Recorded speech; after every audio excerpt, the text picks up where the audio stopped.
Folks, this is X from TPOT Media. Open your mind and wake your black ass up. You know what time it is. Hit that damn like button as you make your way in the door. Grab a seat, settle in, get ready.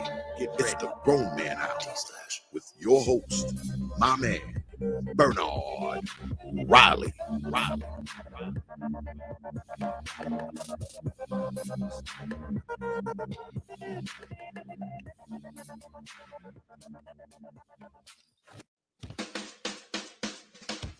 Hey, what's up, everybody? This is Mumia Obsidian Ali. You know who I am. I need no introduction, right? And you're listening to the Grown Man Hour with my man Bernard Riley, heard weekdays right here on YouTube.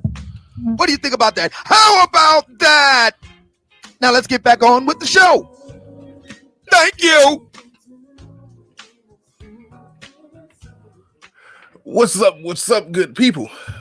We are back in the building. And those of you asking the silly question, what is B.R.P? B.R.P is a person. He's a person, man. All right. But yeah, I'm sending him the link right now. He's Black Pill. We're going to be having a Black Pill discussion. He did a stream called Is Black Pill the Future? I'm sending you the link right now. I see you down there in the chat. He did a stream a little while ago called The Future is Black Pill, or is Black Pill the Future? We're going to riff on that. We're going to talk about that. I have my lack of understandings of the concept of Black Pill. Even when I talk about it and I think I understand it, I hear somebody else Black Pill talking and I end up not understanding it. There are people that have made it make sense.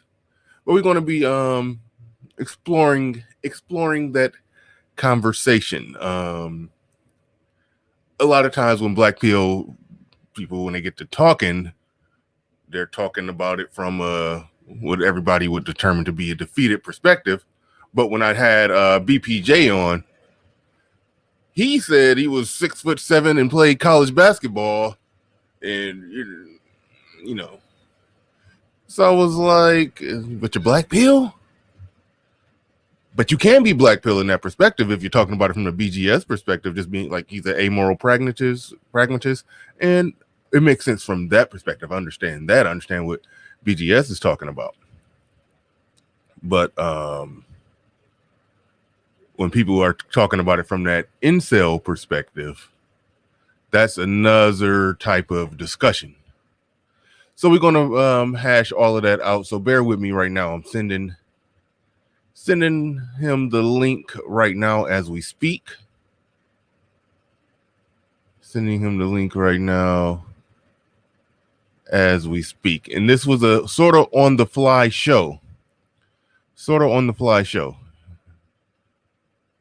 We start emailing this morning and was like, let's do it.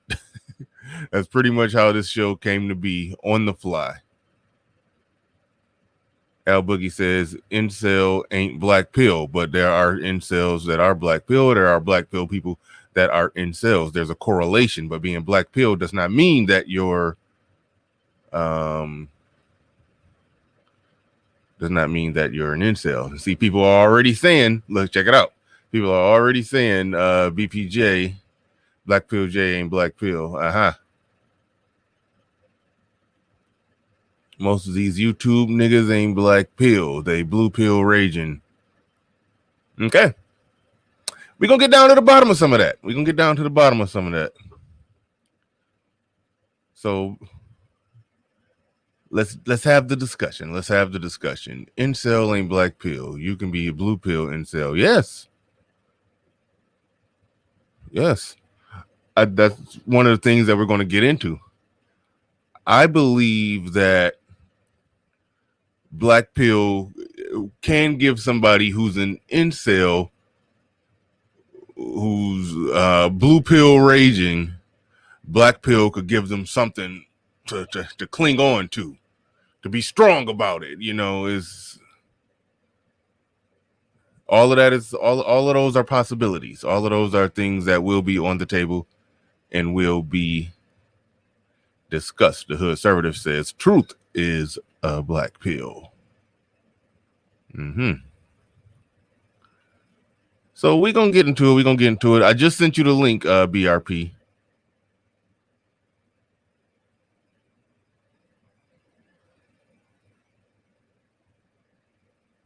It's not letting you join.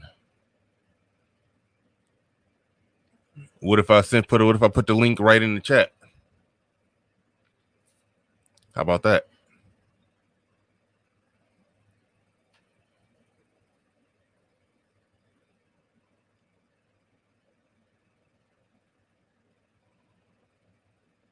I'll try putting the link right in the chat. Give me a second. Okay, yeah, I'll do that. I take it you use StreamYards for your show, right? Damn it, my coffee cup on twisted.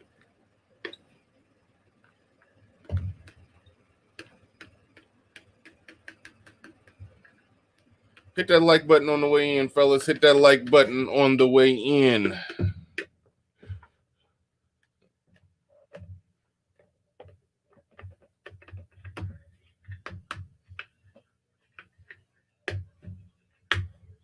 Oh, man, I'm all messed up today.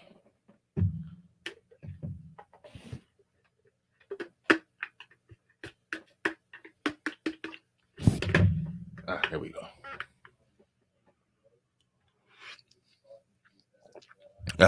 Oh, not bad.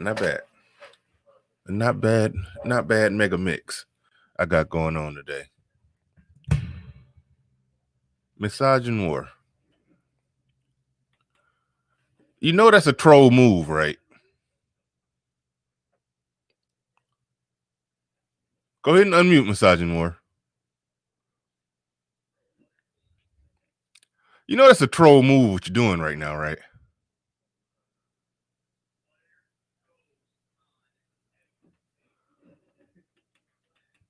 Say something. Let me boot him from the studio. That was a great and infamous misogyny war. You can see it. I'm trying to connect with the guests for a one-on-one.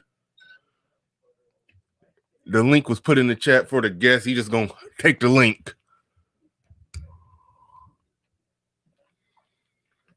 Anyway, we got B.R.P. in the. Oh shit! You sound like Godzilla. All right, what was that? Say something. Hey, how you doing? Oh yeah, you're coming through loud and clear now. Hold on, let me turn that speaker down. Hopefully, sound. No, don't adjust yours. That's my speaker. I'm operating on a speaker right here, and it's loud as hell sometimes. I apologize. No, it's not your fault. It could be, but it's more than likely just my speaker. More than likely. I'm using a gaming headset, so it could be that. Oh yeah, those things do be loud. Like I can kind of hear you breathing. But echoing?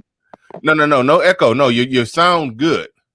You sound good. Let's go ahead and explain to people what B.R.P. mean. They're asking questions in the chat, and I probably would change the title to be a little more clear. But welcome to the show. How you doing today? Let's get that out the way.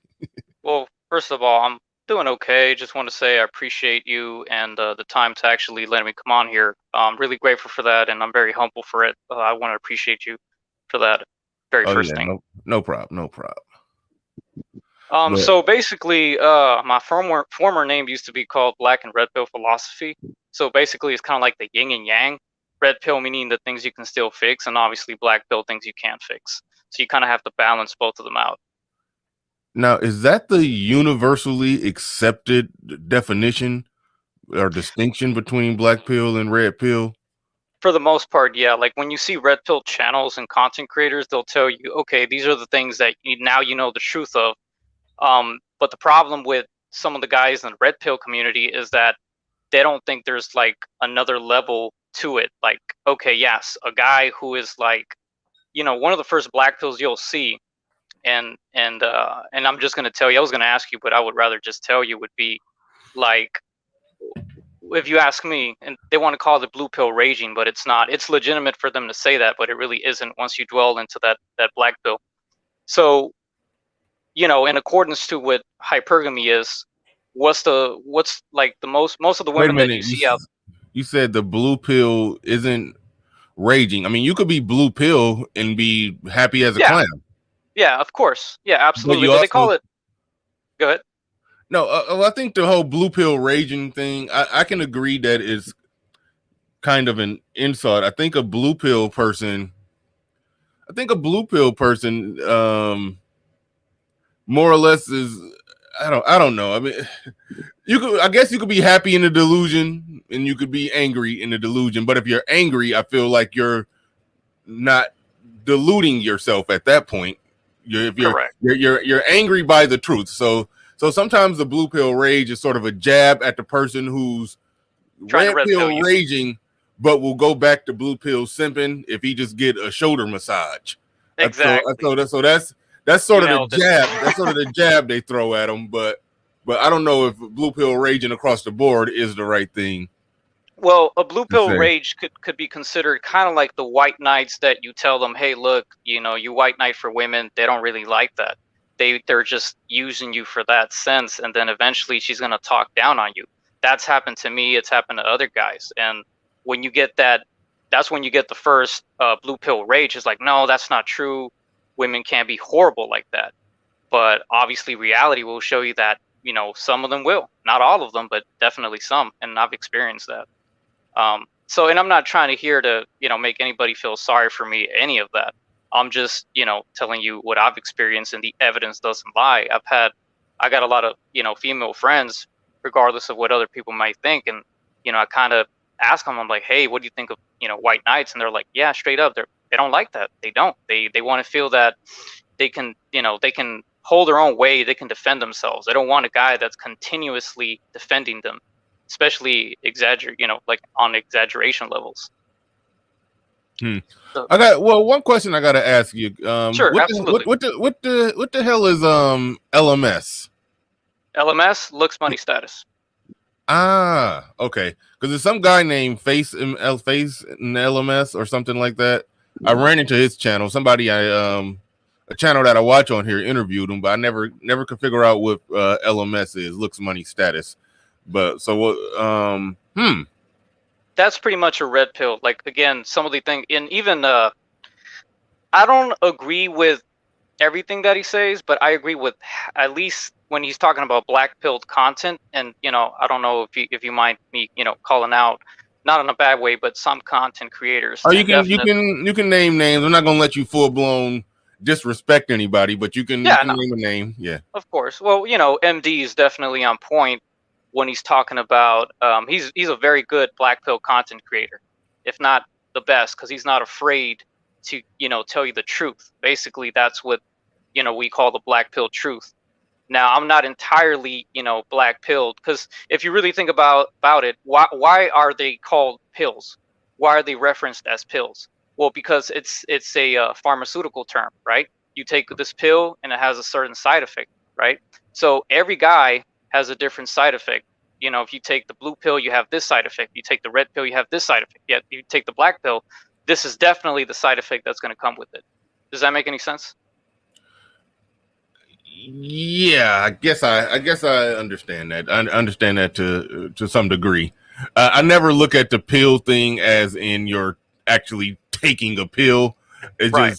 Just I look at it's metaphor. easier. Yeah, I understand it's a metaphor, but it's just easier to look at it as just almost more so the conclusion that you've came to, the conclusion that you've drawn, the reality that you see in front of you. That's more so. Blue pill is obviously if you're just denying or not accepting a particular said reality.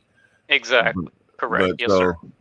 So okay, well, let's get down to some business here. Absolutely. One thing I gotta ask: are you an incel? To bring MD to, he kept it simple. It just if you want a yes or no answer, it's I'm an acceptable incel, not unacceptable. Acceptable. What does that mean? So it means that most women will pass me up. They won't. They might give me looks here and there. From my experiences, they give me looks, but they don't really break that ice. If I walk up to them, they'll still say no, right? So eventually, time later on, further, depending, it could be days, it could be weeks, more than likely it's always been years in my case. They're like, oh yeah, I'm single now. So basically, that's an acceptable incel. So unacceptable is they'll never consider you. Acceptable is they'll consider you at a way later date, if that makes any sense. Okay.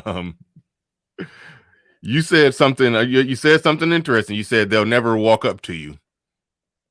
Yeah, I mean, I've had very few women actually try to, make a conversation and kind of just break the ice a little bit. But then it's kind of like where if you're socially awkward, they'll definitely be like, okay, no, you're just. And I'm not saying I am, because if you saw how I am in real life, you'd be like, oh wow, okay, you definitely don't sound like what you sound like, on this live stream.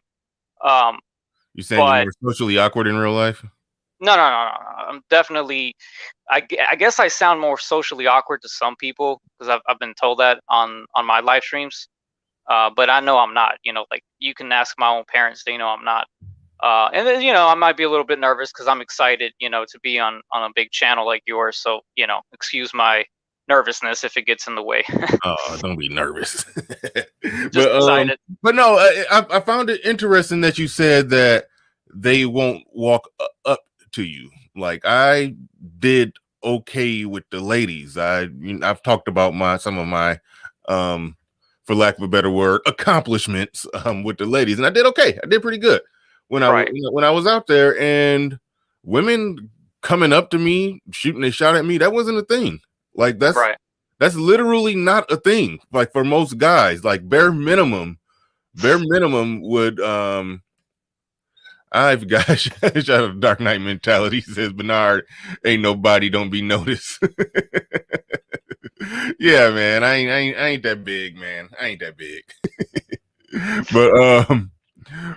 But no, I find it funny, and I think MGTOW Dictionary was the one that I think he said, don't approach women if they like you, they'll approach you. He's saying stuff like that, and I'm just trying to figure out how is it that people have gotten this in their head, like, Well, at my peak, 6'1" and worked out and was pretty buff and stocky. Women still didn't approach. They bare minimum would like look away, then catch them looking back, and then look away when I look at them. They would do that goofy stuff, or they would try to get in your way. Or women do silly stuff to let you know that they're interested. Like, you could be standing in line behind them, and they'll oh, I'm sorry, and like they almost bumped into you, but they really didn't come close to bumping into you. They'll do goofy stuff like that to try to spark a conversation. But if I was just full blown walking up to you, shooting a shot, like, that was, for me, that was rare, extremely rare. Everything you just full blown shot to get shot. Everything you just said has slightly happened to me. Not entirely, but it has happened to me. Okay, so I'm just trying to figure out where the incel thing comes in. Does it just come down to just not approaching? Well, no, it really comes down to, like, okay, I've approached women before, and most of the times I would get not a flat out rejection, but I would get like, oh, not right now, so that's where I say acceptable incel. I know it doesn't make any sense to most people, but if I really start breaking it down, people will get it. Like, there was a guy, I can't remember his name. He was thinking about doing it, and I was like, look, man, I don't mind helping you out. He wanted to call it, the opposite of MD, Incel Dictionary, but he was like, nah, it's gonna get a lot of bad rep, and I'm like, yeah, probably. So basically, there's a lot of that whole having the whole cell in it after these words is basically you're not really validated by women, but you're compatible enough for them to accept you. That's where acceptable incel comes in. Like, okay, the single mother cell, okay, she's gonna come to you now because she has a deficit, and she looks at you and she's like, okay, you don't have any kids, you don't have a high body count, you've probably been with a few women, so therefore it's a win-win for her, especially if you're blue pilled, because you're gonna think of it as, oh man, hot single mom, or average looking, single mom, but now it's your turn. It's kind of like that phrase or quote that Richard Cooper has, that where it goes, she's not yours, it's just your turn. And I've been that guy before. I've I'm not a virgin, definitely gotten laid, but it wasn't until like the last minute. So when people say nice guys finish last, I totally disagree with that. It might have been very in accordance to a certain time frame, but at this point, which guy is not finishing last? That's what I would say, or ask. So then then you got another definition that's like the cougar cell. Okay, that's definitely me. So if you ask me what kind of women that I've mainly been sleeping with, they've all been women in their not even early 40s, but mid 40s and over. So that's where you got the celibacy in it, How one old are way or you? another. I'm 30. You're 30, so you've been sleeping with a lot of 40 somethings. Well, okay. You said something that was interesting. You start talking about those single mothers, those women. They don't want you when they got options, but when they become single mothers, you even mentioned some hot single mothers. Yeah. Okay, so you mentioned on your show you were 5'5". I take it you don't didn't hit the genetic lottery in the face department. I'm assuming. Well, I sent a picture to. I have a few female friends on Discord, and I'm not afraid. You're around average. You're around average. I don't. Definitely not average height, but average looks. I do got Okay. a All right. Yeah, nice. that's cool. That's cool. No, we don't. I don't need your whole. Yeah, We yeah. don't need Gotcha. all that. All right. So Gotcha. you're below average height, but about average looking. Let's just go Correct. with that. Yeah. A Okay. 6. And you Most of them mentioned. said a 6. Okay. So you mentioned a single mother that's that there are some attractive single mothers out there. Now, if you're below average height, average looking, you I don't think you mentioned that you got high money and status. So I guess I'm trying to figure out. Definitely not. No. Okay, so you got average money, you're average looking, got below average height, and so what exactly would you say is the problem with somebody like yourself getting with an attractive single mother? And I'll preface that by referencing somebody who's been on this show, Pablo Frescobar. I think I've heard of him. Yeah, good brother. He mentioned how messing with women in America, particularly black women in America, his lane was pretty low. He was dealing with unattractive. He would have to be dealing with unattractive, overweight, single baby mamas with a bad attitude. That's how he developed, passport theory. And he said over there he got him a not overweight, attractive single mama with a good attitude, who's around a 7 or so. And so he's happy with that. So if your lane is, you can get a middle-aged, attractive single mom, and you mentioned that you're average in terms of your income, average in terms of your looks, below average in terms of your height. You don't got high social status or probably not extremely high social skills. I'm just trying to figure out, why would that be a major problem? Well, obviously, this is where the whole MGTOW thing comes in. And I'm not MGTOW. I wish I was, but I'm not, because to me, well, I'll explain that later on. But there's only really 2 types of MGTOWs. And of course, the chat's definitely going to disagree, and that's cool. I totally respect that. But to keep it simple, the reason being, again, if you go by in accordance to, especially if you go to like Incel.co or something like that, their main website, you'll see how they break it down very good. And what I've studied and researched is, being with a single mom, okay, yeah, you're going to get a relationship, but guess what? She's going to make the rules for you. She already made the rule for you the moment that, she said, okay, I'm going to consider this guy now, only to later on divorce you if you happen to get married or even be in a long, midterm relationship. She's going to be like, well, I'm kind of done with you. So she's just going to, monkey branch from one guy to another. And what I'm saying is, first of all, I didn't even clarify. I don't have average money. I definitely have below average. Okay. So yeah, again, and that's a economic black pill. So that's where I say, you got one thing a lot of people have to ask themselves is, there's two things you got to ask yourself is, do you want to live your life the happiest, or do you want to live the best that you can, which are 2 major differences. So in my sense, the only reason why I haven't done things as far as looks maxing, money maxing, It's because I've come to realize that I'm actually a lot more happier being the way that I am. Like, I don't get What is short. Looksmaxxing?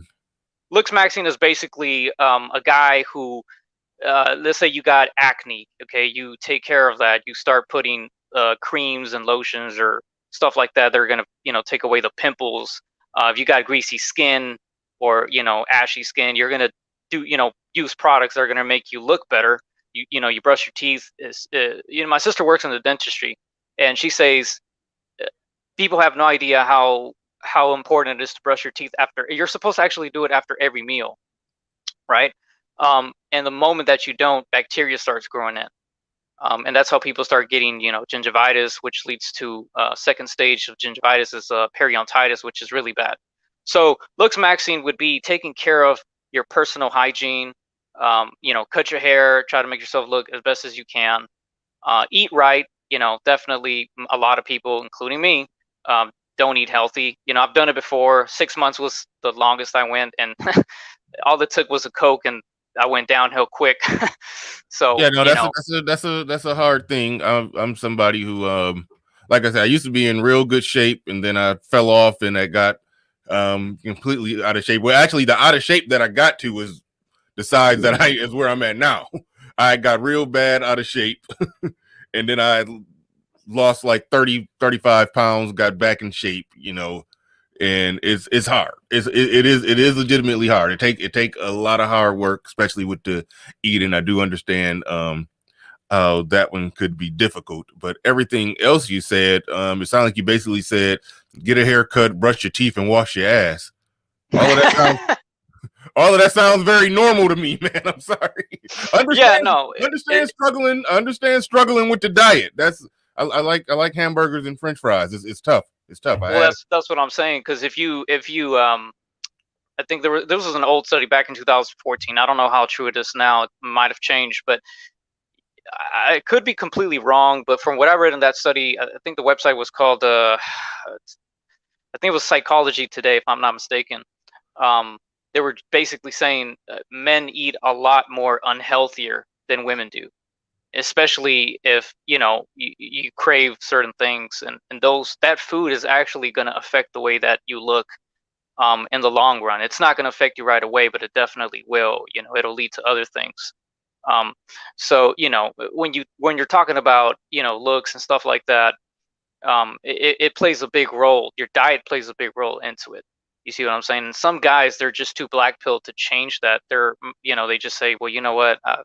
I'm just gonna accept this ugly reality and just kind of don't work on themselves. What I'm saying is even now in 2020, well, really 2021 and down, the reason why I say the black pill could be the future is because of an accordance that I'm going with the evidence. Like, what if you ask me what's the first sign that in society that I see that it's black pill, and I will say, well, if you take a look at most couples, most women are with guys that are even just average, and even then I still see them with guys that are at least 5'11" and up.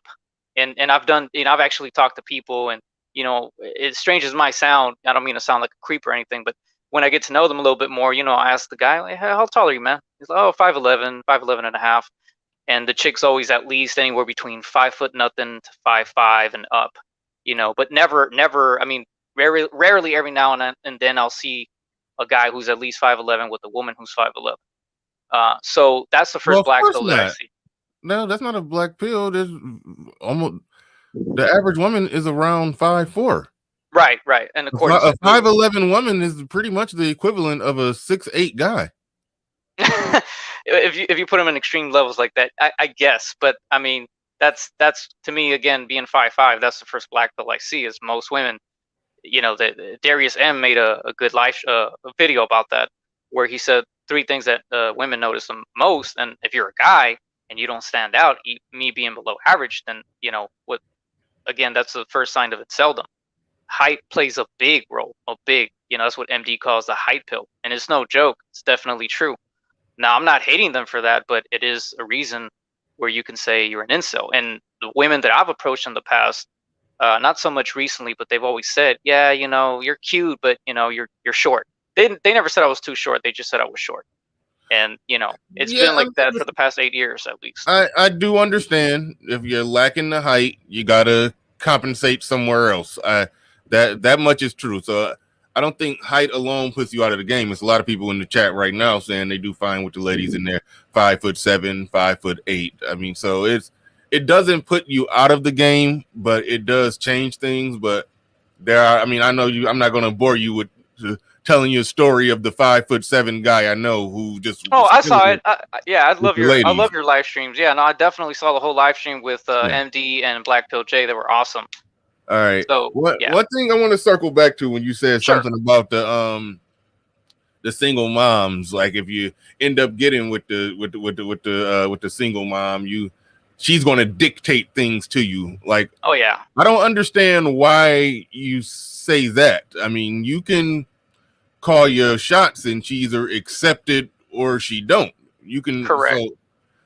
that's one thing I don't like. It's like I understand that there's a such thing as you have lack of options. So when you get something, you're walking on eggshells trying not to mess it up. But that's the first place where you go wrong if you're thinking you gotta, okay, I got this chick, now I gotta bend to her will because of I don't know, lack of options. I mean, if she's a middle-aged baby mama, she's at a deficit. So what if you had a deficit? She had a deficit. Well, In reality is she need you, even if you are a below average income earner. She need you more than you need her. It's the whole exactly. Yes. dying alone thing that has been being talked about here. But what I'm saying is, what I'm saying is you don't have to be in a beta position. If that's your lane, those are the women you have to deal with. A lot of people have reported that a lot of those women, when they finally see the light, if their back is against the wall, is do or die. They don't got the options to be monkey branching and doing that. That one guy that will accept them, if some of them, not all of them, some of them will wake up and realize I got to throw myself on the mercy of this only guy that'll take me, because both of y'all are at a deficit. You see? well, of course. But the thing is, if you're talking about quality now, the only reason why she's dictating that is because she knows that she's lower quality than you. If you bring in a guy that that's a below average and a below average female, even then, if she's a below average income earner, right, and has no kids, she's still not going to consider you. She's going to consider you after she has kids. So that's where I say that's another form of inceldom and her dictating what's going to happen. And of course, yeah, no, you're definitely right. You can always say, no, I'm not going to put up with that. But again, that's just going to lead you back to being single or some form of celibacy. And of course, the only way to bypass that is the whole prostitution thing and escort sale thing. But what I'm saying is that now in 2021 and down, most guys don't realize how incel they are. And I have to give Black Pill J a shout out because he broke it down very, very well. Very, very well. There's far more incels than a lot of people think. And I would agree with, some of the stuff that PUA said. Like, yeah, some of them just don't know how to talk to women. I definitely do. But again, the kind of quality of women that I get, they're just, lower, category than me. So it's like, I'm not trying to be condescending, but it's like the truth is the truth, like she's going to tell you the hurtful truth. And that's like, well, you fit more of the beta male provider. And it's up to you if you want to accept that. That'll be basically you taking a blue pill again versus, taking a red pill where you say, no, I know now her game and I'm not going to put up with that. That's red pill. You can still, work with that. A black pill would be, oh, holy crap, I'm getting older. It's only a matter of time before even single moms and older women won't want me. And I actually know this has really affected a lot of guys, and I'm talking about like all kinds of backgrounds, all kinds of ethnicities. I can actually tell you a really messed up story from a Salvadorian guy. So I'm in the Spanish. Before you get into that story, yeah, sure. Go ahead. Absolutely. I just want to say, like, I'm not that dude that's just trying to throw you off on some single mother. Go take care of that bitch. What I am saying is if you say that you're a below average, underperforming guy, and this woman is clearly an underperforming woman in the female department, I mean, I just, two underperforming below average people being together, I just don't see how that's necessarily a problem. If the alternative is full blown inceldom, I don't see how that's a Well, problem. she's bringing someone else's kid. That's where the Yeah, problem okay. comes. I mean, yeah, no, I'm with you. And we all I'm know with that you. most of the guys that are in that, somehow you're going to contribute to a child that's not yours. And if you want to be morally Mhm. correct, that's fine. I'm not trying to hate on that. But what I'm saying is she going to offer you a kid? And most of the times they'll say a flat out no. Now, if they do, you got to be careful, because that means she can actually collect child support from you if she plans to actually divorce you later on, and she's already collecting child support from her other baby daddy. You see what I'm All saying? And right. that's where, go ahead. What steps are you taking to try to get your money up? Well, let Well, me I read mean, while you think on that one. Hold on, let me read yeah, get some super chats. sure. And L Nixon in the building. He says, okay, he's already on that. I hadn't even read it, but he already on. He said, get a second job, a Tinder account, and watch 5 hours of alpha male strategies, and you'll be okay. Maybe he said maybe LOL. but a second job earning more money. I mean, because you said you're 30 and you said you're below average income. Hold on, I'm having a background. No, hold on. Hopefully that goes away. When you say you're over 30 and below average income, I mean that's Yeah, that you should be trying to perform better. Do you mind me asking, like, where do you work? yeah, no, I work at UPS. That's not exactly a bad job. What do you think? What do you consider an average income? In accordance to what Google says, is anywhere between 60 to 66,000, 60,000 to 66. In accordance to what they say. Some people, Mm, in argue what and say it city? could be 40 to 50. H-Town. Okay.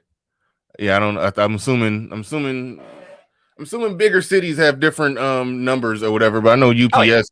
That's, I mean, for somebody, if you don't got a degree and you just, yeah, that those typically, they're not great job far as just getting a job where you can, make $25 an hour. That's $50K a year. Work some overtime and make $70K. Like, those are workable, functional jobs that are above average. Average person, average man in this country make about $50K. Wow. Okay. So yeah, I don't think you at scraping. I don't think you at the bottom bare. I mean, you ain't killing it, but Right.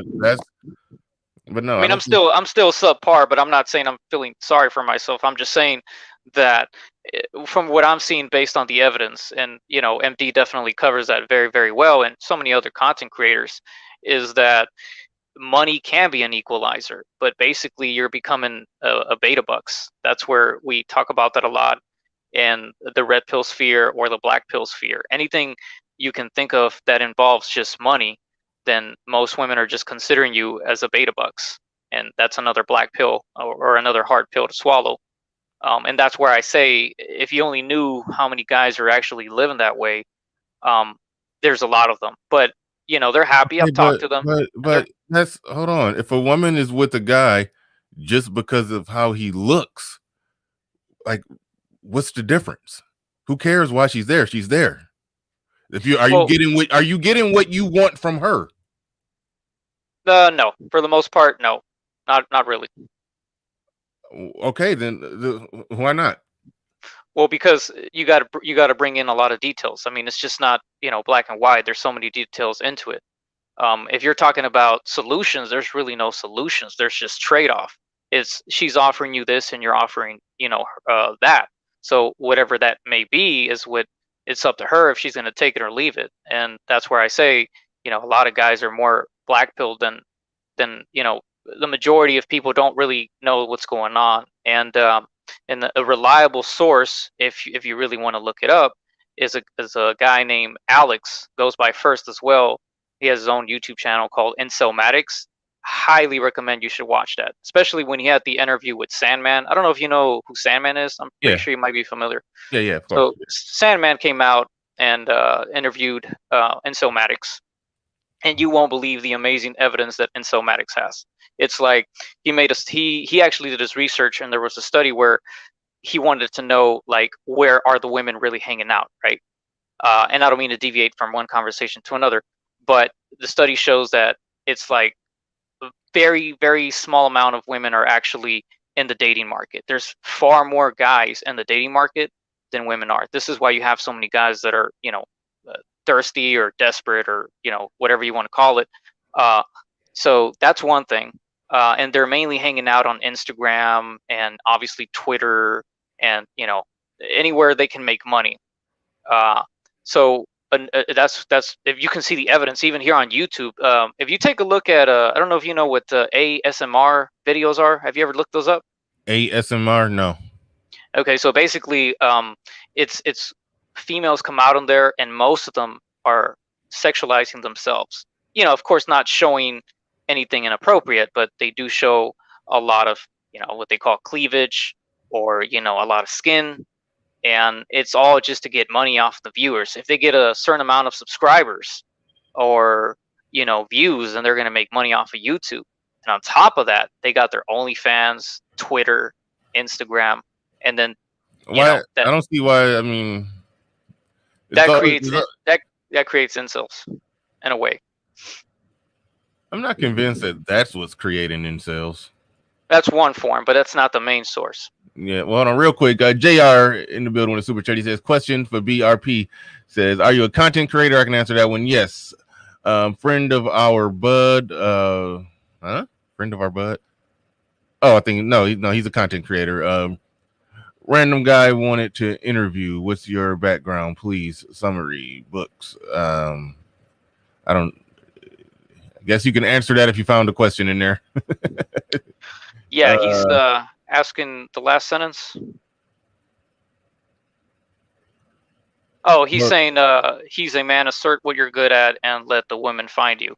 Yeah, that's a nice I appreciate that. Shout out to him. I get what he's saying, and I've done that before. And again, the results just keep being blackpilled. If you want to know that story about that Salvadorian guy, I can tell you right now. Hold on. Sure. Hold on. Yeah, I was looking at what he was saying there. Thanks, Sir Tights, for that super chat. I'm trying to get some things figured out. I'm fumbling here, trying to get take your time, man. Figured out because I got behind on my super chats, and I'm trying to find. I don't got my charger down here, so I'm all messed up. He says, "Do BP dudes only want 9s and 10s?" Good question. Good question. No, not at all. Not me. That's where a lot of people get a misconception. If you took a look at a lot of the women I've been with, most of them have always been at least anywhere between 3 points down or 2 points down below my looks. I mean, all the way. I've been with women who are 3s and 4s, not even 5s, and me being a 6. So that should tell you a lot, and I'm okay with that. But you're 5. You're being 5'5" probably knocks you down. Even if you say you're facially a 6, being 5'5" probably knocks you down to a 5 or 4. So I mean, that goes back to what I was getting at. But one thing I always say, men stay in their lane typically. Oh yeah, because, I know I do. Because I had to. We normally will stay in our lane and 2 levels below it, because that's really the secret. I think some incels don't realize that men go below their level just to maintain a sex life until they get what they want, till they find what they actually want out there.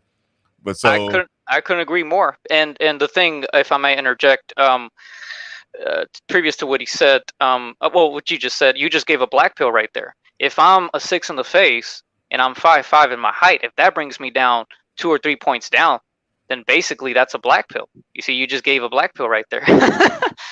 Yeah, I mean, it shouldn't be the case. That shouldn't be the case, but it is. Why? Because if we're talking about women, they're being narcissistic in that way. They're being, to them, that's the truth. But the truth is, I mean, even my own sister says, you're really not an ugly guy, but you're just, and of course she's going to say I'm her brother and stuff. But I mean, she's just telling me the truth. But if she's saying that I'm not that ugly or I'm not ugly, I've had women who are 7s tell me that I'm not ugly.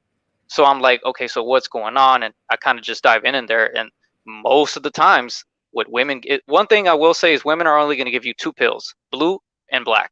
They're never going to give you a red, meaning that they're never going to tell you what is it that you can actually fix with them or when you're with them, or so on and so forth. So again, society will give you a black pill. Women will give you a black pill. I won't consider you because of your height. And I mean, that's just so biased. Well, If we're really Yes and talking no. about disenfranchisement, go ahead. I understand. Well, put it like this. I understand why women are more attracted to height. Like I get it. I understand it. It's it could very well be hardwired into them. You know, a bigger, taller guy is they would be genetic. I'm talking evolution and all. You know, they would be genetically hardwired to see a bigger, taller guy as more of a protector in a modern day civilized society where guns are the ultimate equalizer and intelligence carries far Thank you. more weight, because an Thank you. intelligent guy that makes good money is going to put you in a safer environment to where, you know. So, but I understand that they're the Darwinian call of the wild, so to speak. I get it. I get it, and that's why they're attracted to that. But making rational decisions in the Well, here's 21st century in a modern, westernized, civilized world, that's one that they probably should drop to increase their options or correct. increase or try to get better outcomes. But I'm not going to talk about it. You can't get caught up talking about it like disenfranchisement. Like, you know, it's no affirmative action. EOS, what is it? Equal opportunity. I forgot what it's called. I was about to say the EEOC or whatever the hell, but that doesn't exist out in the open market. We think we know and we understand that. I've had, you know, Obsidian on my show a million times, who's 5'7", who he understands that, and he makes that point very well, that nobody owes him anything. So you don't want to get caught up talking about it like that. Understand that they are hardwired to be more attracted to taller guys, but it is a fair point that could be made that even though they're hardwired for that, you're not wrong in saying that in this modern civilized society with women bitching about their outcomes, yeah, they can increase their outcomes if they get with a if they open their options up to shorter guys and look at all the other stuff. But the thing is, there are shorter guys who deliver on all that other stuff and they don't have the problems. So it sort of goes back to you and the other stuff that you're not delivering on. That could be potentially it. But before we go down that rabbit hole, somebody is throwing something out there for you. He says, I used to work at UPS. This is there I said it. Thank you for your super chat. He says, I used to work at UPS. Get your CDL, apply for yard position. Once you learn to connect a set of trailers, apply for line haul. That's apparently a 6-figure gig. Do you know what he's talking about there? Oh yeah, absolutely. Yeah, I got good people to look out after me. You know, I'm just saying, I'm not coming up with excuses from within my own self. What I'm saying is that there is valid arguments, like when you mentioned, and again, I don't mean to get off topic. Yeah, you know, UPS can definitely increase my my money, but going back to what we were saying earlier about what I'm trying to say is I'm trying to the way I argue the fact that they're hardwired into the whole provider and protector thing. It's like this is 2021 and up. It doesn't take a genius to know how to use a weapon. So that's not an excuse for them to say that, oh, you know, I feel insecure. I feel insecure because of this. I feel insecure for that. Now, what you said was an awesome point. If you're talking about, you know, the society or the environment, definitely, yeah, if you definitely got better money, you can provide a better neighborhood and stuff like that. Now, going back to what you said about the other short guys that are not going through what I'm going through and so on and so forth, well, again, they're just being beta bucks. That's a black pill. They're not being if you're not considered first choice, you're basically being, you know, second, third, fourth, or whatever. So you're not, again, that's an acceptable incel. That's that again, being black pill doesn't mean you can't get no woman at all. It just means, again, even Black Pill Jay said it, this is what you're up against. It's a competitive market and it's very, very doggy dog like. That's all I'm trying to say. But what I don't like from the opposite gender is that they say that there is no options when literally there's more than enough options, and the evidence points that. Insomatics prove that. They said, and LMS prove that. Lamprey Milt prove that. they have too many options, and that's why they don't know what to do. They don't know how to handle that many options, so they just go with what they feel. And that's definitely something even my own dad taught me. He's like, you ever notice how women are all emotional? It's all about what they feel. Another good example of that was a guy asking. He was a content creator. I can't remember his name. It was a while back. He made a video where he says, ask your wife or your girlfriend, whoever you may be that's close to you, what is it that they like about you? And most of the times women will say, I like the way you make me feel. So again, they're all about feelings. So if they feel good being with something that's not good, they're gonna do it. You see what I'm saying? So it creates a vicious circle for them. And what I'm saying is they're logical enough to don't go through that vicious circle again. Most of the women around my vicinity, they're doing that vicious circle again, and now they're becoming not only careless, but they're becoming very debauched. Debauchery, sexually promiscuous, and you'd be surprised. You would think that if they're sexually liberated, they would consider all these other guys, but they don't. So again, that's that's a black pill. So you would be surprised, and I've had that. I've had women who were super sexually liberated with some guys, and then I came along and was like, hey, what's up? You want to hang out this weekend? Nope. You see what I'm saying? And they would tell me, you're not ugly, but this is just not you. It's not your turn. Or then later on, of course, it'd be like, hey, how you doing? And I would just walk away. So what I'm saying is, one way or another, all roads lead to the black pill. If you're blue pilled, red, purple, so on and so forth. Well, it's like you say some things, and I think everybody has experienced some of the things that you're talking about.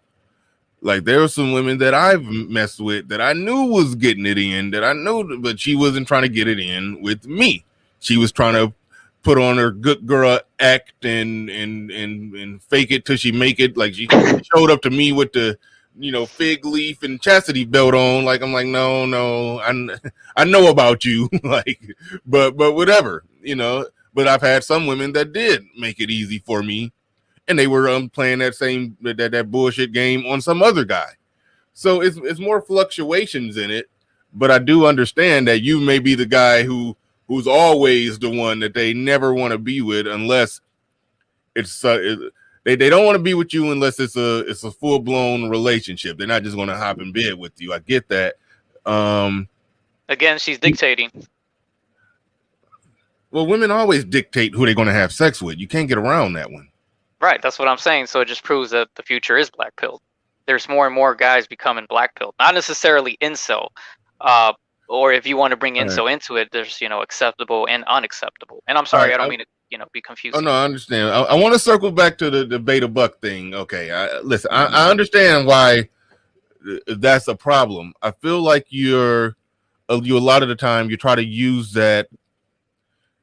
Sometimes it may be a situation where it's not a bad situation, and you say, "Oh, that's just beta buck." You just so. I guess what I'm trying to get at is this here. If a guy is, let's just say, he's a 4, okay? He's a 4. He gets an engineering degree. He's making $125,000 a year.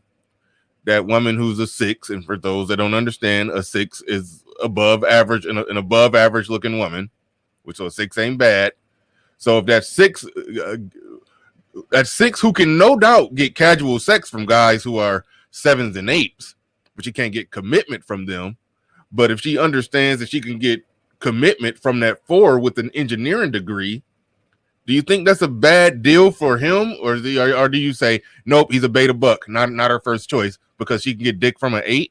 If we're talking about ethically, of course it's bad. She doesn't have any moral ethics. She's going off of what she feels. So she's just taking advantage of her opportunities. And I'm not saying that's necessarily a bad thing, but it is a bad thing. So wait, so is he. He's getting a woman that's more pretty than what he is handsome. So he's taking advantage over the fact that he makes decent money.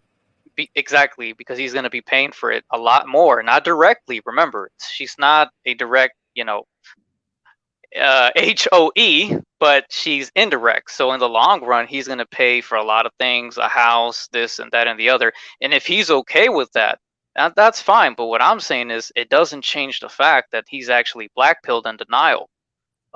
Basically acceptable, barely a 4 is barely acceptable incel, depending on his height. Like a lot of the devil in the details matter a lot. If he's a 4 and he's like 5 foot nothing, I doubt he's gonna get her. I seriously doubt it, unless he's like a millionaire. But if he's just I making, said a 6. oh, I thought you said he was a 4. No. She's a 6. He's a 4.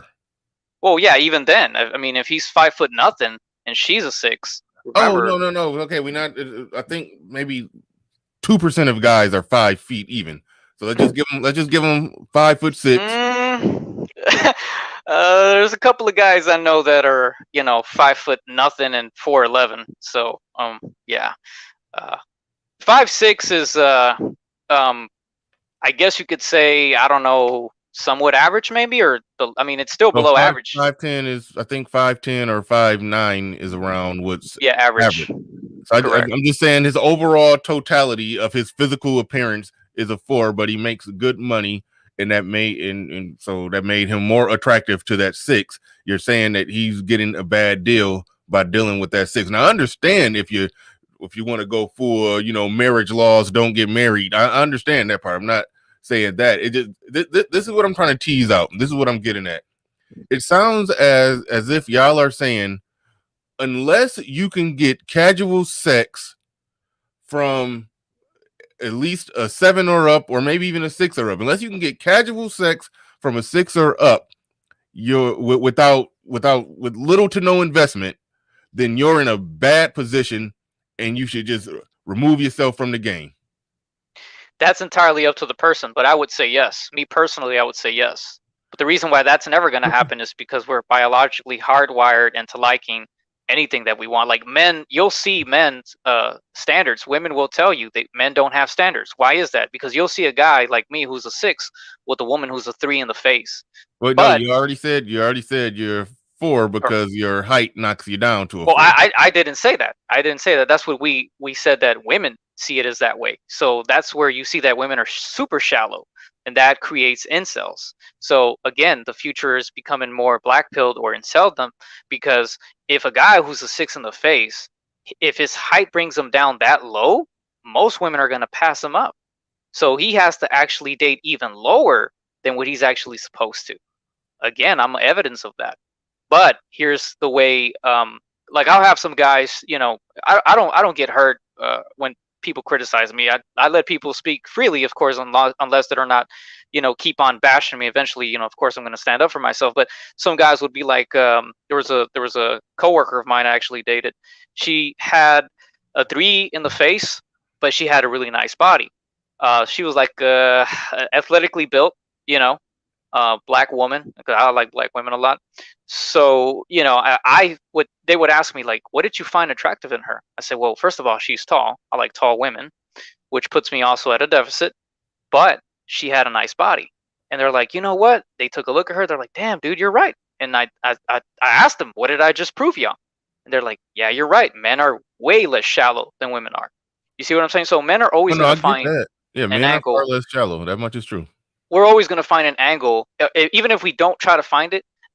Women have the angle already. They have the upper hand in the looks department, and anything you could think of, the mating strategy, the sexual strategy, the social strategy. They have the upper hand. It's amazing how good they actually have it. And now in 2021, you won't believe all the things I've seen online and in real life, where it's like, this is why some guys say, man, it's over, dude. Like, even if it's not really entirely over for you, you're not going to be considered until the last minute. And that's really not a good deal, because she's had her back blown by these many guys, and now she wants to deal with you. And on top of that, she might even have a kid that she doesn't even know, or something like that. And I mean, obviously she's going to know she has a kid, but what I'm trying to say is that who's gonna take care of that kid? Is it gonna be the last guy that she settles with? More than likely, if he's too blue pilled, then of course he's gonna take advantage of that. And that's where women say men don't have standards, and that's an ugly reality, but it is true.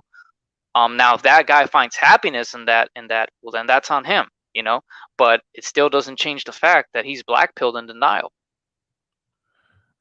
All right, Mr. Shane Vicious in the building with Super Chat. He says this dude is purple pill.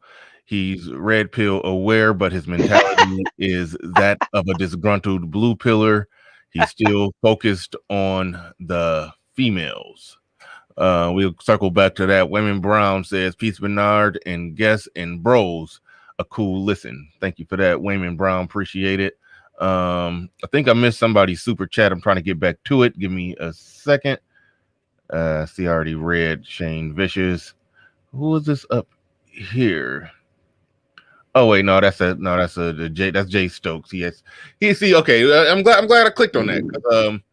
I'm looking at Jay Stokes super chat when he says, "Do black pill dudes only want 9s and 10s?" Now you didn't say only 9s and 10s, but you're basically saying it's almost like you're saying the world is in the sky is falling if you can't get 7, 8, 9s and 10s for casual sex. And I do feel like I never said that. I never said that. Oh, 6s. I'd say I keep it simple. Yeah, no, I would say me personally, if I can't get with a girl who's on my look scale, that's a black pill. You see what I'm saying? Even when she's my height, she's still not going to consider me, or even below me. I've noticed that. Which is, height isn't a factor. Guys don't care. I mean, with guys, I do. That's you gotta. I have a preference for tall women, but it's not a thing to the point. Put it like this: if the majority of guys said women have to be 5'7" or up, because that's literally what women are saying when they say a guy has to be 6 feet or up. Oh yeah.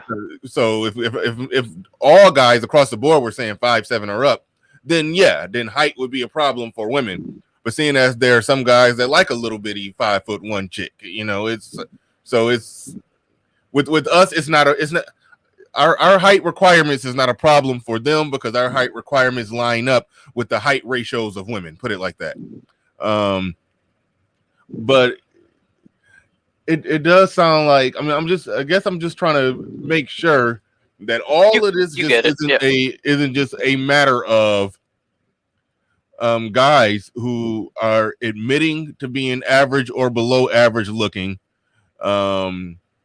admitting to being really short, admitting to being average or below average earnings, but everything that you say you want easy access to is above average. That's what it sounds like.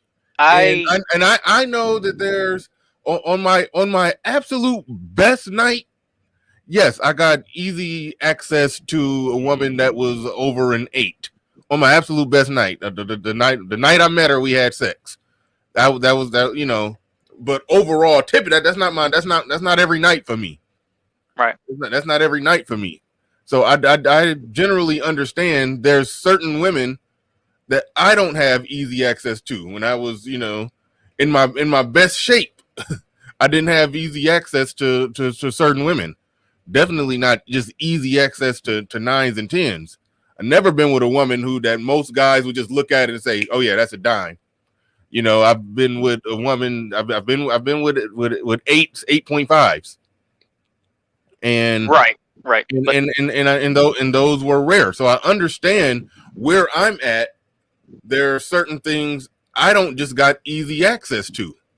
So I guess it sounds like that maybe with some of y'all, not all of y'all, but some people in that community, that incel community, they're not doing a proper assessment of where they're at and figuring out what they should have some easy access to. Now, if you're a 4 and you don't got, relatively easy access to 4s, because those 4s can get casual sex from guys that are 6s and 7s, I can understand you're saying, okay, there's an imbalance in the market. There is. It sounds like you're saying that even when that woman wants to be with you, it seems like you're still bending over backwards to find a problem with it. Well, that's what it seems like, but it's not what it seems like. That's actually what it is.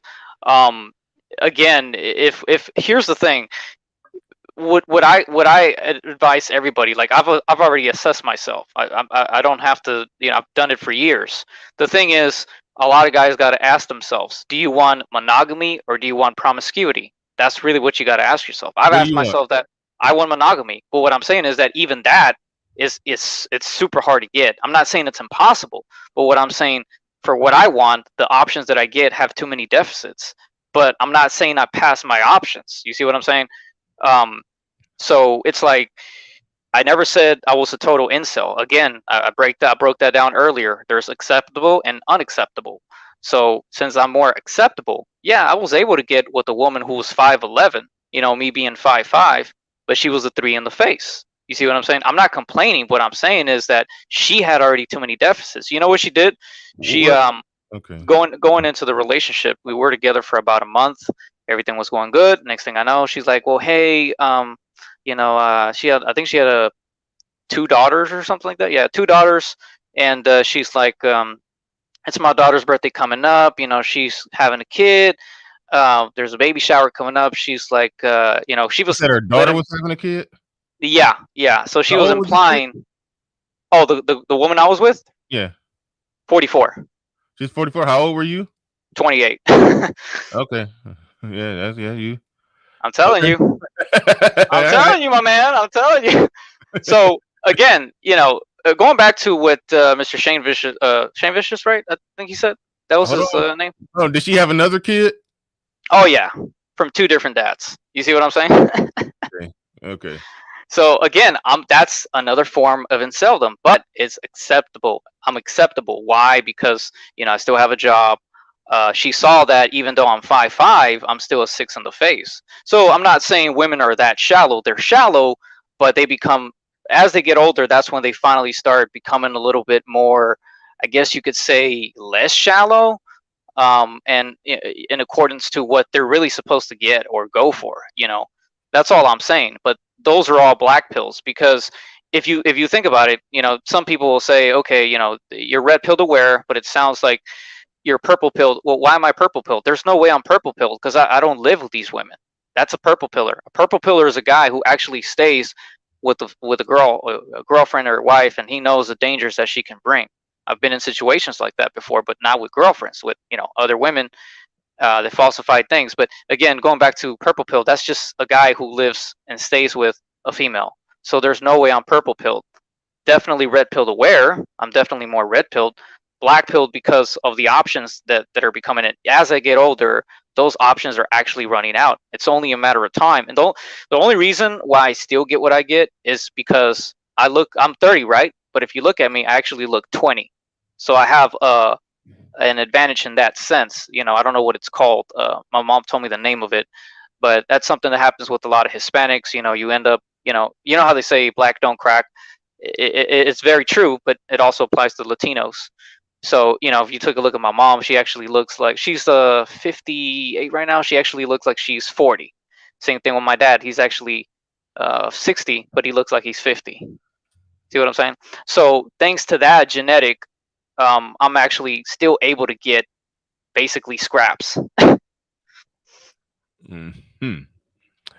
Mr. Shane Vitch is in the building with another super chat. He says, incels and black women have a major thing in common.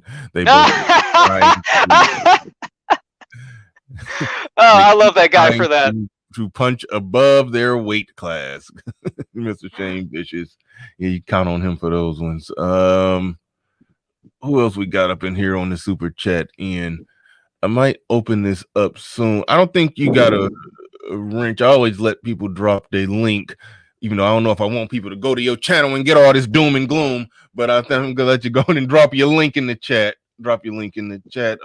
But you have to comment in the chat, and then I have to give you. Well, I don't know if I don't think I can. There's a moderator that knows his channel. Just go ahead and drop the link. I don't think any of them know me. I'm completely new. Yeah. Okay. Who is that? Monogamy is hard to get even for handsome millionaires. Look at Steph Curry. Let's know hard evidence. No hard evidence that his wife is cheating. No, he got monogamy, but his wife is look like she's getting frustrated because she didn't go through her whole phase. But anyway, that's a whole nother show. Can of worms, gotcha. Yeah.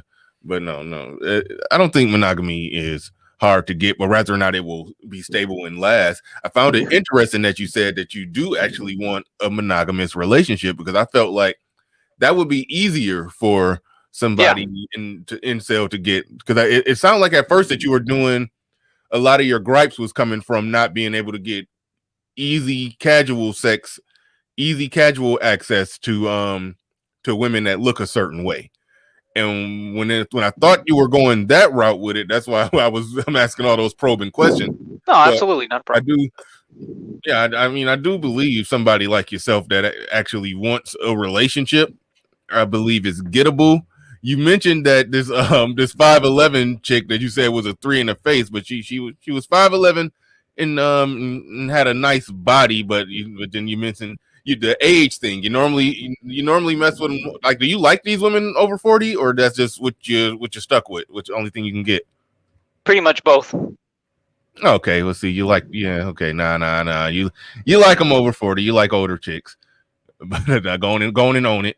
I know a guy like that. It could have been for lack of options for him, but he was saying that he was in his late 20s and he liked women to be about 40, but that was, teach his own. Maury Mo returns. He says most men aren't getting action. We all know that women are getting with a small group of men. It's obvious they care most about looks and refuse to get with their looks match. Hop Exactly. Thank you. That's all I'm saying. That's why it's created this incel inflation, which it really has. It really has. But it's so underground. It hasn't, become mainstream, and it probably never will because the media doesn't care about incels. I can actually give you a good video about that from another content creator. Is it a contradiction to be black pill but also want a relationship? No, because it's basically, if you're not claiming incel just basically means no matter how hard you try. BGSM Itmore covered that himself. No matter how hard you try, you can't get nothing. I never said that I can't get nothing. Even the first, here's the thing. Here's the real problem with what's going on in the black pill community. Also known as the black pill sphere or the incel sphere. The problem is that you're having newer waves coming in. You got the first wave that was like, man, I can't get the woman that I want. You know what I'm saying? That was the first wave. There were more like back in like 2014 and 15, those incels on the college campuses that were talking about that. But they said that they couldn't get no woman. They just said they couldn't get the woman that they wanted. Usually there were guys like in a 4 or 5 in the face trying to get 7s, and that's totally understandable. I get it. That there's definitely, especially now in 2021, of course a 7 is not going to go for a guy who's a 4 or 5 in the face. I would go even far as saying that not even a 6 in the face, because I've experienced that. This is again going to the waves. That was the first wave. Second wave was, it's over. Like there's nothing that I'm gonna get, and even if I do get something, it's just not a good option. Especially the guys who want to build a family, like me. I can't, even if I try to build a family with an older woman, with old women that I've been with. We both know that there's a study that says that women over 40 and going on to 50 having kids, the kids actually come out with autism and Asperger's syndromes. You know what I'm saying? So there's definitely a biological deficiency going on there as they age. And I'm not trying to be an asshole here. I don't want people to get upset talking about I got red pill rage or black pill rage. This is just the ugly reality. The same way I have to face the ugly reality, all the guys in my position, that we actually have to take what we can get. You know what I'm saying? That's where I say that women dictate incredibly so much, to the point where now you have to take this. It's either take it or leave it. That's how bad it's getting.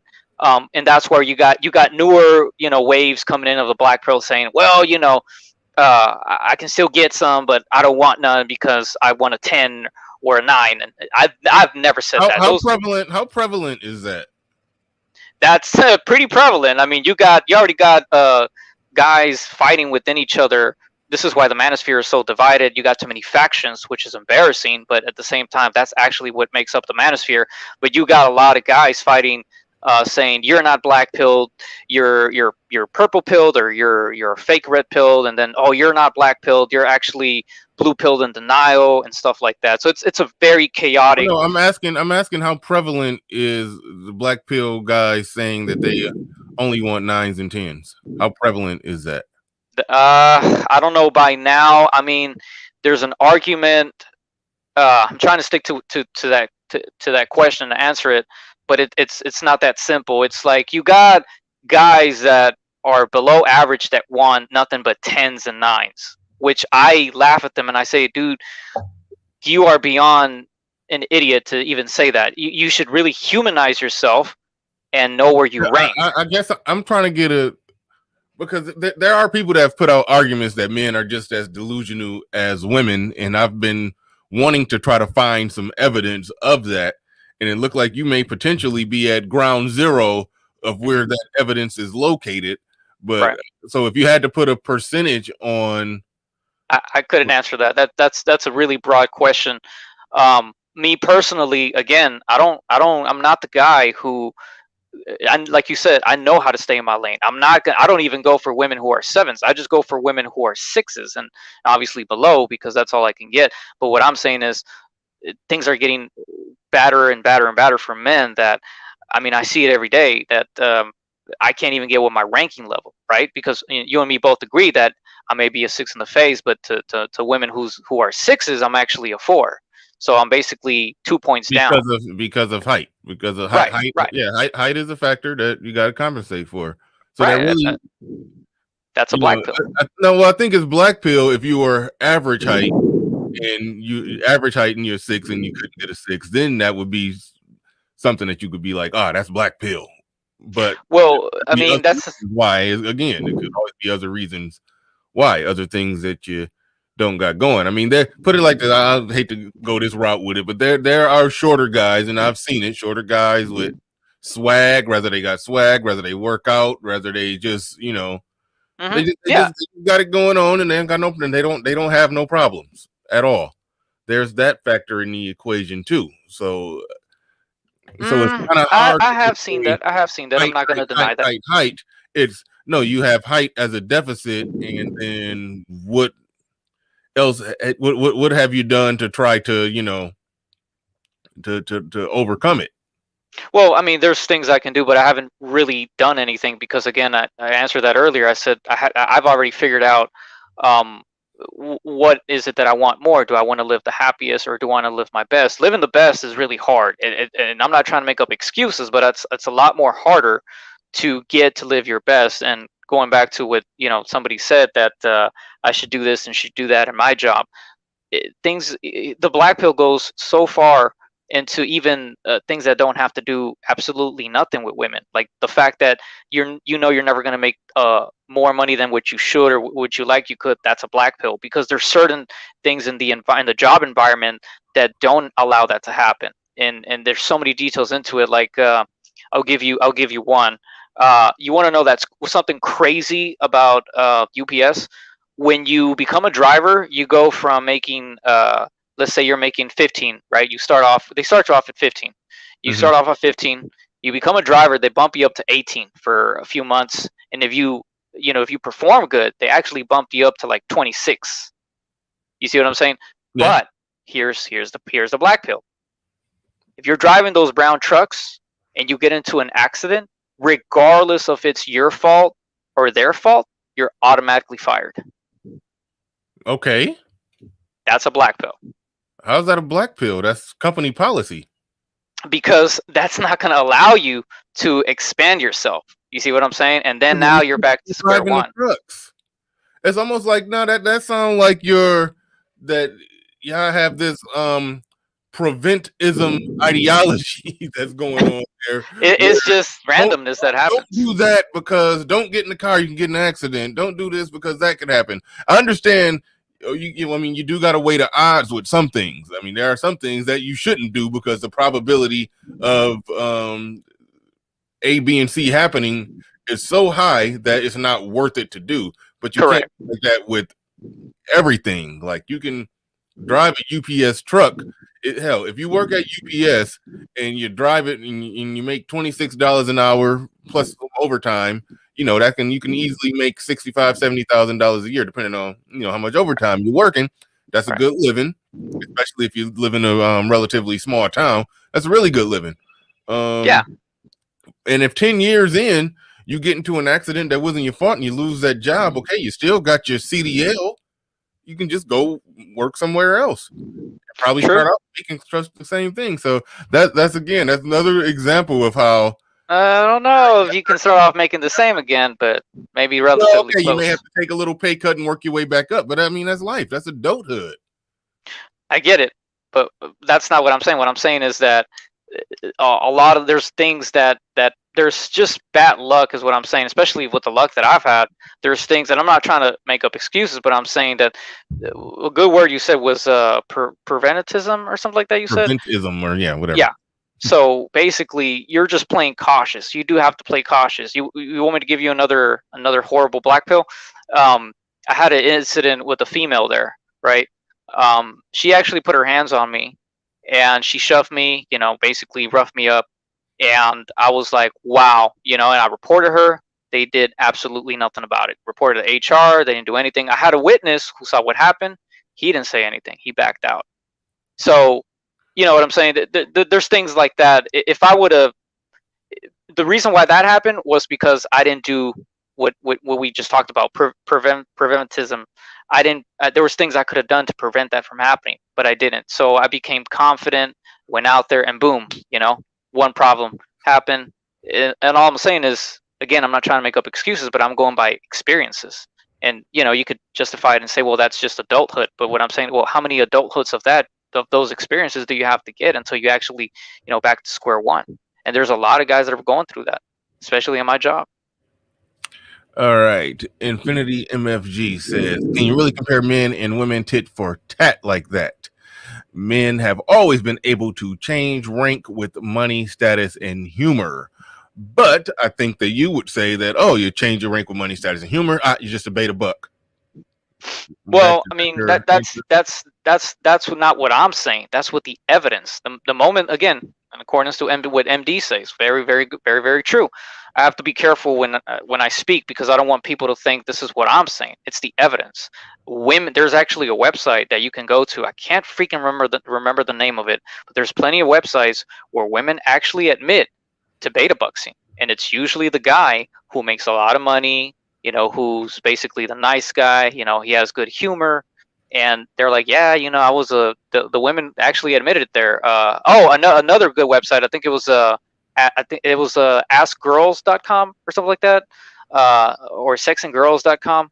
You go in there and you'll see it. I have a link to that website where I made I don't know if you saw my video on the one called the Cooker Key. There was a Hispanic guy who talked about that. And it ties in basically with beta bucks. There's a lot more beta males than alpha males, and that's just biology. That's a fact. If you're talking about guys that are 6 feet and over, you take a look at them. They don't have to do anything really to get with the woman that they want. I mean, if let's say he's like 6'5", right? He's like 300 pounds of pure muscle and bone and flesh, no fat. He's like a 7 in the face and in the body, obviously good looking guy. He doesn't have to join the circus. He doesn't have to put out a lot, in order to get a woman on his level or below, or even higher, because the women are going to look at him and say, oh yeah, he's the price. Women will tell you a guy like that is a price. Anything below that is just compatible or workable. Anything below that is unacceptable, if that makes any sense. Kinda. Wait, back up. Say what you said again, because I had a question that I was brewing up. Just reiterate. Yeah, I can't even talk now. Reiterate what you said real quick. I'm sorry. I was reading. Sure. And I missed that. Reiterate that again. I had two things in my head at one time. So go ahead and repeat that for me. Not a problem. Okay, so basically, and this, even my own sister will confirm this. There's hard evidence out there. A guy who is a 7 in the face. Mm-hmm. Screw that. A guy who's an 8 in the face, 8 in the body, 6'5", 300 pounds of pure muscle, and he has a very good job. He doesn't have to join the circus for women. Women are actually going to talk to him. They're going to break the ice. I'm not saying that women are going to simp to him, but they will make that move. And I've seen that with my own eyes. I've seen it in the job. I've seen it at parties. I've seen it in the club. I've seen it in concerts. you know, I've seen it at places. Are you saying a good-looking guy with money is going to do well with women? Always, automatically. Okay. Okay. Now, all right. Again, that's obvious, but all right. Okay. I'm just saying some people would disagree with that. There are even some people on your chat were saying that, you know, even good-looking guys struggle with women. I mean, if you're facially good-looking and make decent money, but you got a stutter and a lisp, or you just get visibly nervous while you're talking to women, I mean, there are things that can make a guy that look good not do well with women. But in general, yeah, if you're good-looking and you make decent money, you do well with women. And what was the second part of what you were saying? Anything that's below that is for women. It's like it's just compatible or workable. Okay, your average guy. This is I'm saying it's the whole incel thing. It's not an average guy epidemic. It's really a below average epidemic. Okay, because I see average guys still do good, but in other arguments, some of them are still struggling as well. But what I'm saying, for the most part, an average guy that's 5'9", 5'10", when I get to know them, some of the friends that I have that are that height, and they're doing okay. They don't make that much, make about $40,000 a year, but they're doing okay. And when I talk to them and they know my situation, they're like, "Oh, dude, he tells me, oh, my wife just says I'm compatible." I'm like, "Yeah, exactly." Okay, so but it sounds like you're saying that it's a problem for women to assess a man as suitable for them. That's what I'm hearing. I'm hearing suitable. Well, to clarify, suitable really. Go ahead. It's okay. There's only certain type of guys who are just going to be just knockouts that just are getting women aroused on sight. But if a woman is not all that her damn self, she should assess a guy and say that, okay, this guy, he's not that guy that's moist on sight. He don't got all that much money. But the woman should assess herself that here I am average looking. I'm not all of that. This guy is suitable within my range, so I should be with him. But you would say that that's I would say that she's thinking smart and making a good life decision instead of just being the third or fourth chick in the rotation of that guy that's a 7 or 8. No, she's getting with the guy who she can get commitment from. But you still would criticize that and say that well, he's just being a beta buck, or he's being a second choice, or he's being this, or he's being that. But at the same time, you're saying that's the evidence. That's a beta male marriage. If it's two people that are suitable for each other, two average people, what's wrong with that? Again, most of those women, from my experiences, they had more than one deficit. And I don't know what's your guy has deficit. I mean, I'm trying to get looks and the status, that's not really a deficit for himself. It's a deficit for her, which is not a legitimate deficit. She's just being shallow again. But now, okay. So you're saying she's being shallow for getting in the sense that, right, a suitable guy after the fact that she's been with other guys who were more suitable but didn't consider her, and she allowed those guys to take advantage of her. We all know that they don't make logical decisions. Okay, so now it sounds like you're saying because she got some dick from those guys who are 7 and 8, is that at any point in her life, if she gets with the guy that's in her range, that he should turn her down just on principle that she got dick from a 7 or 8? Yeah. What if she don't show up? What if she don't show up with any babies? Well, I mean, that's totally up to the guy. And most people, realistically, of course, I'm always going to admit the reality. Most people are going to look at that and say, that's not really bad. Let me back up. Why should he turn her down? Because one thing that obviously a guy who's a 7 or 8, whenever he decides to be in a monogamous relationship, even if the woman is crazy about him and gets wet when she look at him, she still got some dick from a bunch of other guys before. So even a guy who's above average is in the same exact situation. Again, she's dictating not only what. Okay, yeah, she's accepting you, right? And people are going to look at that and say, okay, that's not a bad thing. Again, you got to put the details into it. Why is she doing that? Is she going to give you the same sex that that she gave these other guys? More than likely not. I've had Well, that no, experience personally. So again, it's not a good deal. She's going to give the other guys the best sex of their lives, but she's going to dictate what sexual lifestyle she gives you. And a lot of guys no. nowadays, That's where y'all start sounding weak. No, she either's gonna perform right or she's gonna be the fuck up out the door. yeah, exactly. I've never said. What I'm saying is that's up to the guy. If the guy has any real self validation and respect, he's not going to allow a woman to dictate that for him. He's going to say, okay, you know what? You're just no. This is what I want in my lifestyle and our lifestyle, and if you're not going to provide that, then this is why things are not working out. And that's the reason why you got so many incels, or I'm sorry, black pillars, because they're like, well, now you're considering me. Okay, that's fine. I'm workable with that. I gave you a good example. That was me with an older woman who said, you know, can you get me this for my daughter? Can you get me that? And I was like, no way. I mean, that's not my kid. So that's the same thing that happens with a woman who may not have any kids. One thing is she's having kids. That's already a big no. Okay, of course, if you can't get nothing and that's all you can get, then you're going back to being blue pilled. That's what I'm saying, and that's a beta bucks or beta marriage.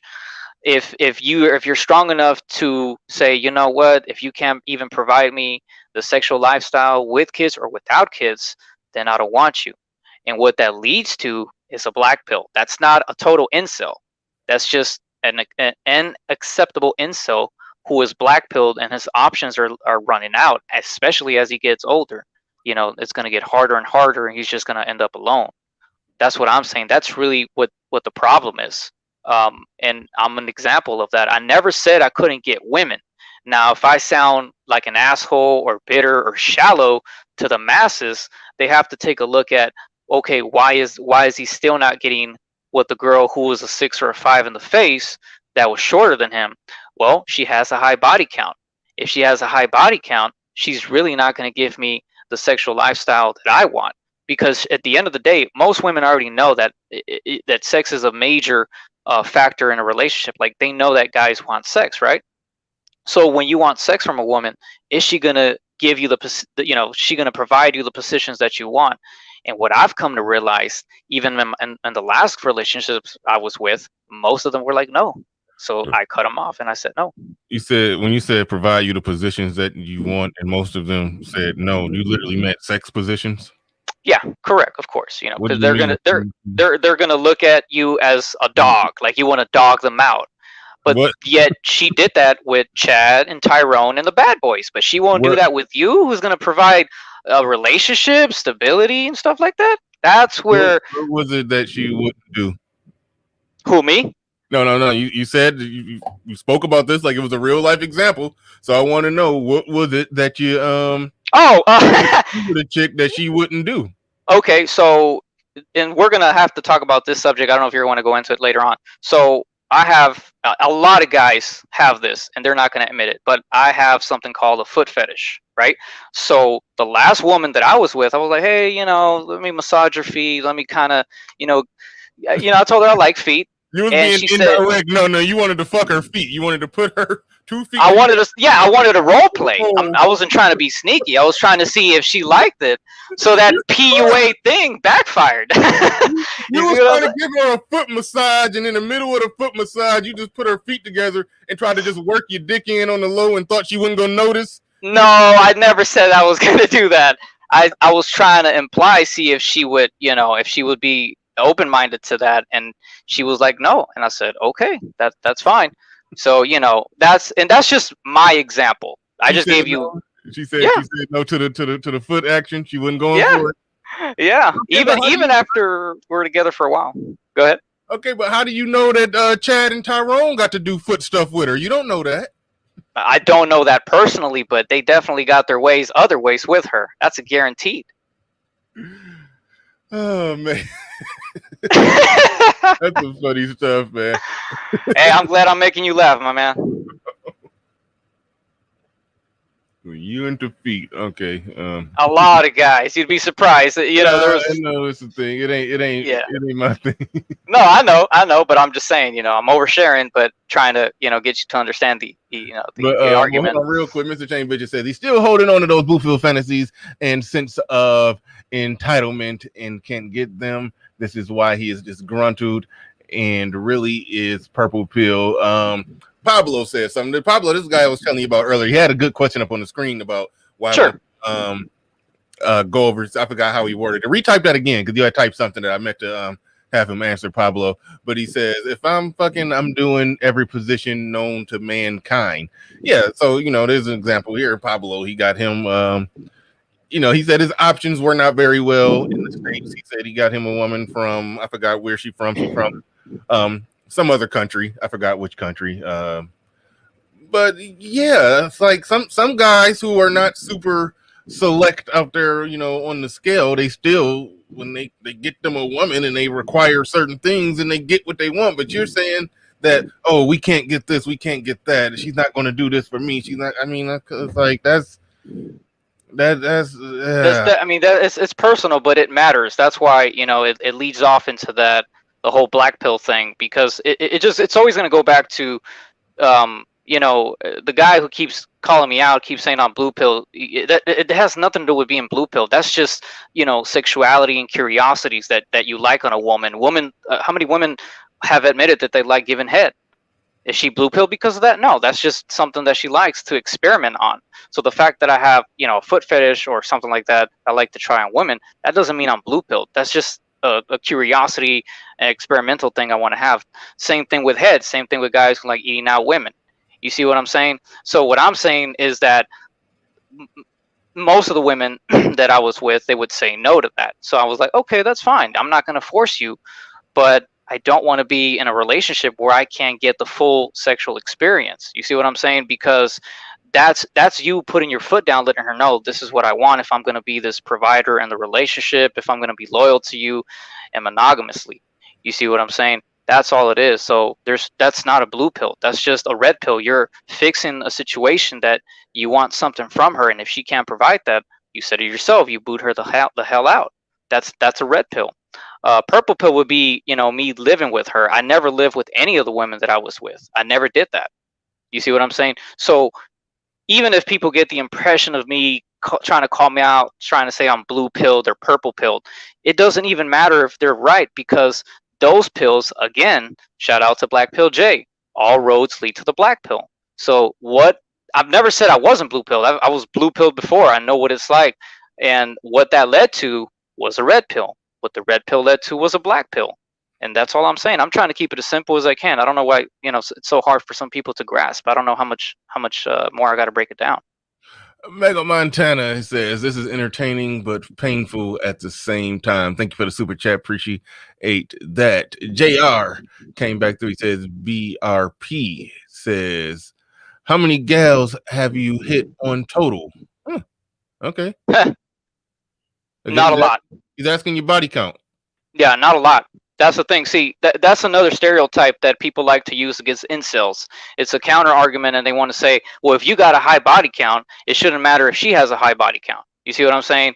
It's a valid argument. That's a bad argument, because I would say that most people I could tell from talking to you, your body count is not exactly high. Exactly. See, like, so we know that.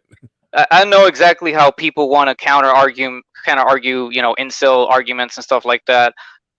And again, to break it down, I never said I was an unacceptable incel. I said I was acceptable incel, which means women are choosing me at the last minute, last moment. Again, you know, quote unquote, nice guys finish last, so on and so forth. Have but you messed with a woman in her 20s? Me? No. Never. You never had a woman in her 20s? Nope. Wow. You said exactly. You said you looked. Okay, when was the last time you approached a woman in her 20s? About 3 months ago. And before that, how often do you approach women? I'm not trying to be thirsty. That's why I don't approach a lot of them, because I'm not trying to, you know, that's a real beta male thing to, you know, to do. Beta male to approach women? According to MD, and yeah, I agree with that. Yeah. mean, according to MD, is like is he say it? Yeah, I mean, in accordance to me too. Yeah, I mean, I do think so, because if she really wanted you, again, alpha fucks beta bucks. What do you mean? You said if she really wanted you, then what? That she would actually break the ice for you. She would approach you. She would look at you. You know, she will She talk to you won't and say, approach you. Women typically do not approach. It has been very rare for me that women would approach, and even when they approach, it's not really approaching. It's normally they just kind of get in your way or say something unnecessary just to prompt you to talk to right, them. exactly. So No, I do agree with that. and then even then, when they do that, you misread it as they're trying to get at you, or maybe you say something stupid in the process of trying to holler at them, and then they change their mind. But who knows? I mean, but that happens with all guys. But typically, they don't approach. So it sounds like you're not approaching. I'm not approaching enough. You could say that, but I have approached, and every now and then I'm not afraid to approach a female. But here's the other black pill that a lot of people just still can't get. And Incelmatics, everybody in the chat should look up Incelmatics. This guy will tell you what's really going on. And I'm not trying to talk about what he's talking about, because that's his content. I don't want to take away his credit. People really have to look this stuff up, but that's most people don't look this stuff up. If you look up Incelmatics on YouTube, you look at his videos, he does nothing but live streams. He has a few videos, but if you actually want to know, this is for people who it may concern. If you really want to know what's going on, watch what he's talking about. And everybody in the comment section agrees with him. He has an hour to 2 hours, sometimes 4 hours live streams, and he has over 9,000 views on them. That's 9,000 people. That's a lot in counting. That shows you how many incels there really are. And even within that number, there could be a few women that, they're like, okay, let's see what this guy's talking about. And, they'll get to see what the truth is. And I'm not trying to take his credit again. That's why I say you should check out his channel. But the other black pill is, it's like, what again, acceptable incel. Okay, yeah, you can get this women and that women, but it's at the last minute. There's too many deficits that she's bringing to the table. And what else is she bringing? Is she gonna share an open bank account with you? Is she gonna provide you, the sex, sex that you want? Is she going to provide you the family and stuff like that? So what I've come to experience is even women in their late 30s that have no kids, they don't want to have kids. They don't want to have kids. And in my case, I don't mind having kids, but as I get older, it's definitely getting harder. And I take advice from other people. I'm not bitter in that sense when they say, hey, you're better off without kids. Look at how other people struggle, and I see that. I see my sister struggling. I saw how my parents struggle. So it's just, there's benefits to it, and that's more of an individual choice. Like, if you're acceptable incel, it's up to you what you want to do in that sense, if you want to raise a family or not. And in my case, I couldn't care less. Like, if she's okay with it, I'm totally fine with it. But if she's not, I'm like, okay, that's not a problem either. I'm indifferent about it.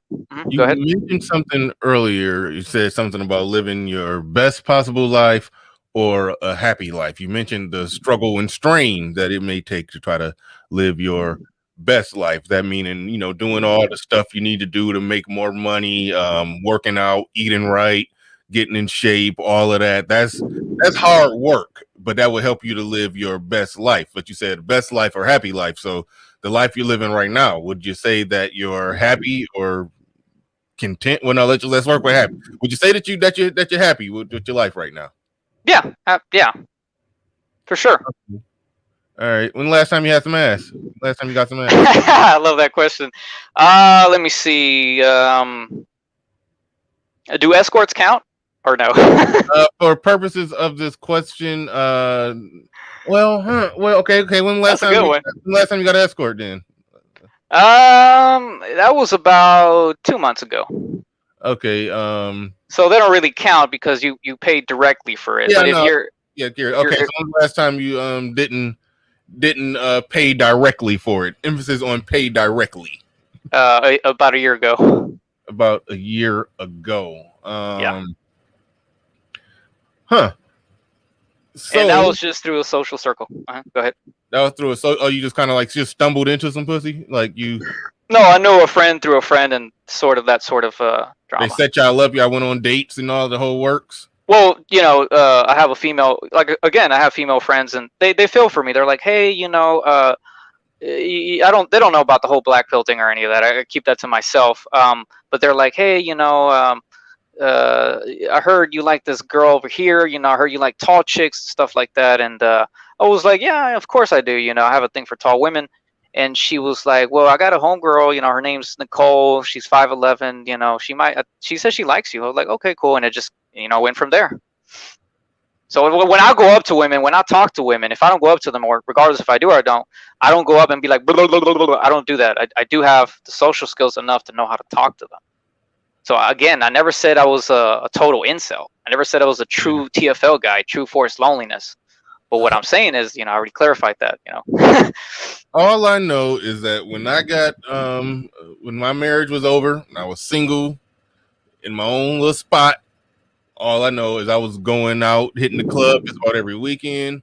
I was going on Tinder and just swiping until my fingers bled, and I did whatever I could just to increase the options, the chances, right? Yeah, increase the chances, and even then with all of that, sometimes if I had sex with 2 new women that month, I mean by women I didn't know them before that month started, that still would be a lot, or close to average when I was out there at my most. So just think about, and this is somebody who's 6'1" and was in much better shape at the time. 6'1" in decent shape. Wow. I'm hitting the club every weekend and swiping like crazy, and still, now granted, it was sometimes it would be still like a chick that I got with before who was still coming around, or a chick that I met last month that was still, double back and then plus 2 new ones. So that did amount to somewhat of a rotation, but then it was still drops in there. I would go 2-3 months without something new sometimes. So I mean, that's even with being 6'1" and in decent shape. I had to really be out there trying. So what I'm hearing is a lack of try. that's what I'm hearing. A lot of try. And we'll probably get back into that. Hold your thought on sure. that. Go ahead. JJ says you have to go to your parents' home country where your value is higher and get your bride and bring her back here. What's your thoughts on that? I'm trying to catch up on super chats. Go ahead and give your brief thoughts on that while I try to find. Oh, if I were to go back to Mexico, Mexican women still, according to what's this guy's name?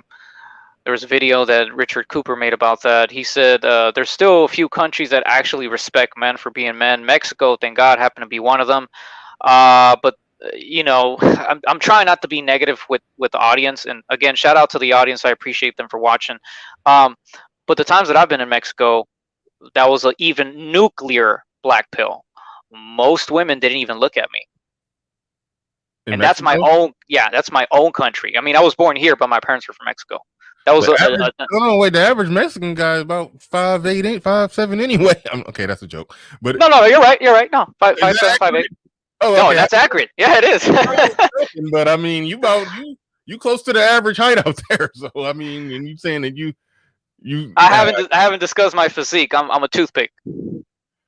That's better than being fat. Yeah, they still didn't give me looks. That's just the evidence. Okay, see, there you go. They didn't give you looks. You waiting for them to look you up and down and lick their tongue out at you. Oh no, I never said that. I go with, if a woman is looking at you, that's a signal. How long does she gotta look at you for you to call it? For me, it'll have to be at least a minute. She keeps looking at you.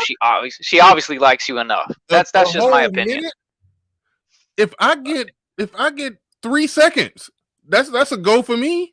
Like, what you talking about? I'm just sticking to that. If it sounds like an exaggeration, I mean, I'm talking like if you're out in public, you're doing something. She's just not, she's gonna be doing other things, but she'll be constantly looking back at you, back and forth as she's doing things. That's what I'm trying. I should have clarified that. I'm not saying her just stare directly. To catch her looking at you while she's rubbing her nipples, man. Come on. No, I never said that, man.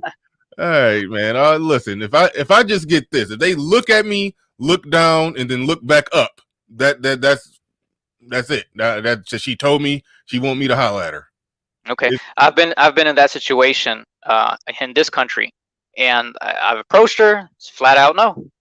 Okay, well Let let me do you one better. I've had a woman look me up and down, like I just said, look away, caught her looking back, did the up down look again, look back. She was just, you know, every time I looked up at her, she was doing this shit with me for like a whole 5 minutes or so. Okay, so let me go on. And then when I went over there and approached her, after she basically begged me to come talk to her, I went over there and tried to holler at her, and then she reacted like I snuck up on her in an alley or some shit.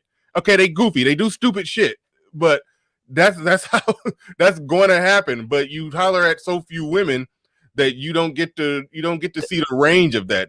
It's some women who will look at you all day but then still reject you. It's some women who will just give you a quick look, but they won't reject you. It's like you. I clarified that. Clarified that. The women, we're living in a time where women can falsify anything. Sure.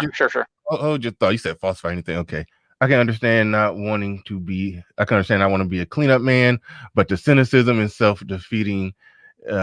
Everything isn't a beta bucks. Shout out to I think that was Infinity MFG. I probably botched your name. I apologize. Shout out to Counselor Murray in the building.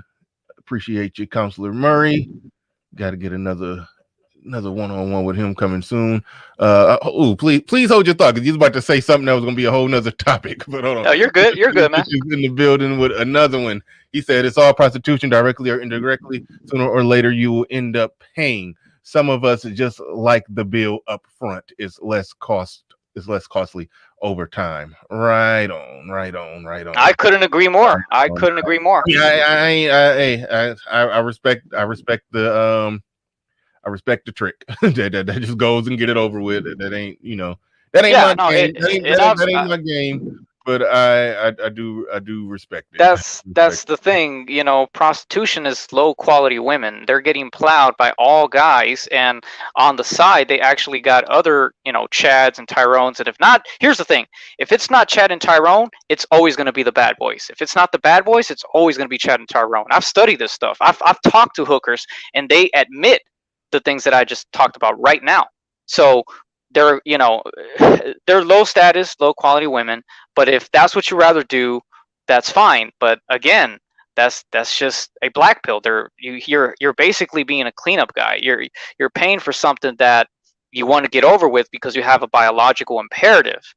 But what kind of hookers are you seeing? Because here's another thing, Bernard, that a lot of people don't talk about. And people, with better content, far better content that I make, really need to start pointing out. This is an ugly, ugly pill, rather red or black, whichever you want to call it. And the word is classism. So classism is what defines everything that's happening right now in this country. Are you low class? Are you medium class? Are you high class? So if we're bringing that in, which defines a lot of everything we're talking about, and the other guy just made an awesome super chat when he said, I can understand not wanting to be a cleanup guy. That's exactly the position that every guy gets in when women are choosing you last. You're basically the cleanup guy. You're the guy that's going to clean her up, pay this bill, pay that for a relationship, right? That's if you're strong enough to accept celibacy, then you're not blue pilled. You see what I'm saying? What I'm saying is it's a black pill if you know how to deal with that, and it's all cope. If you don't want to bring in the pill thing, it's really just all coping. There's no shaming in that. I don't think coping should be shamed on. Hold on, what do you think about this? And damn, you was about to say something else, and then I started reading super chats. Hopefully, you still remember that, because I forgot at this point. But he says everyone pay. Holy shit, Mr. Lucario, man, salute and shout out. You was one of the first people in this space who channel I ran into before I even knew what a black manosphere was. You was the first dating. Damn it. Trying not to be a fanboy, but shout out to Mr. Lucario. Shout out to Mr. Lucario. I didn't even know he knew I existed, and then he didn't super chatted me. Man, that's huge. That's huge. But yeah, I was. Congratulations, man. Congratulations. I'm happy for you. Yeah. But yeah, he says there there is this cool thing called having game that will help these guys out. Shout out to you, Bernard. Great show. Right on, right on. I was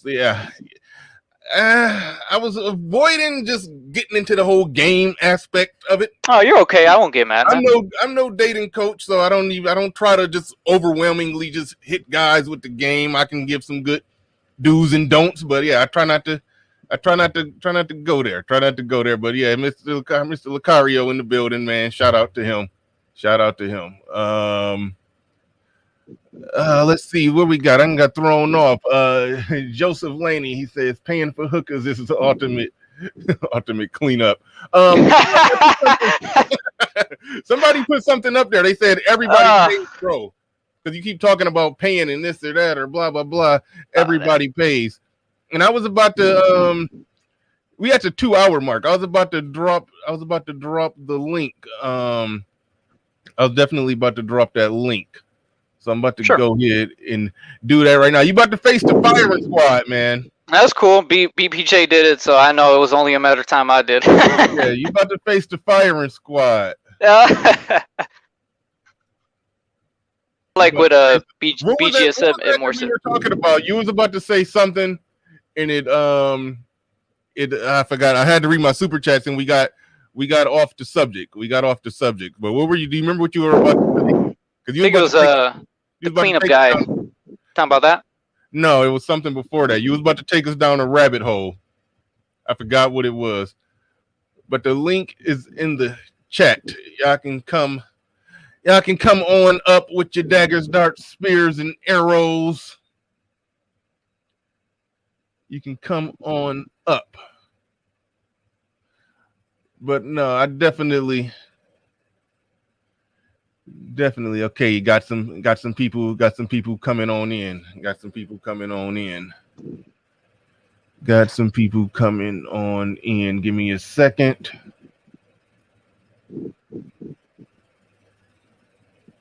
Hold up.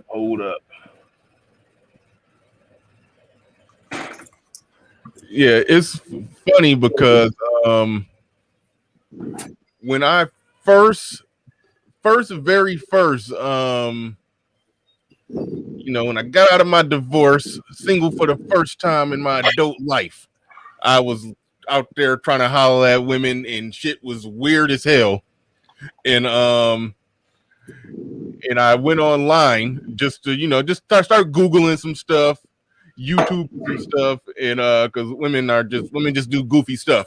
And that's just the reality. I told you about the chick who basically I fucked me for 5 minutes, and then when I walked to her and approached her, she acted like I snuck up on her in an alley or some shit.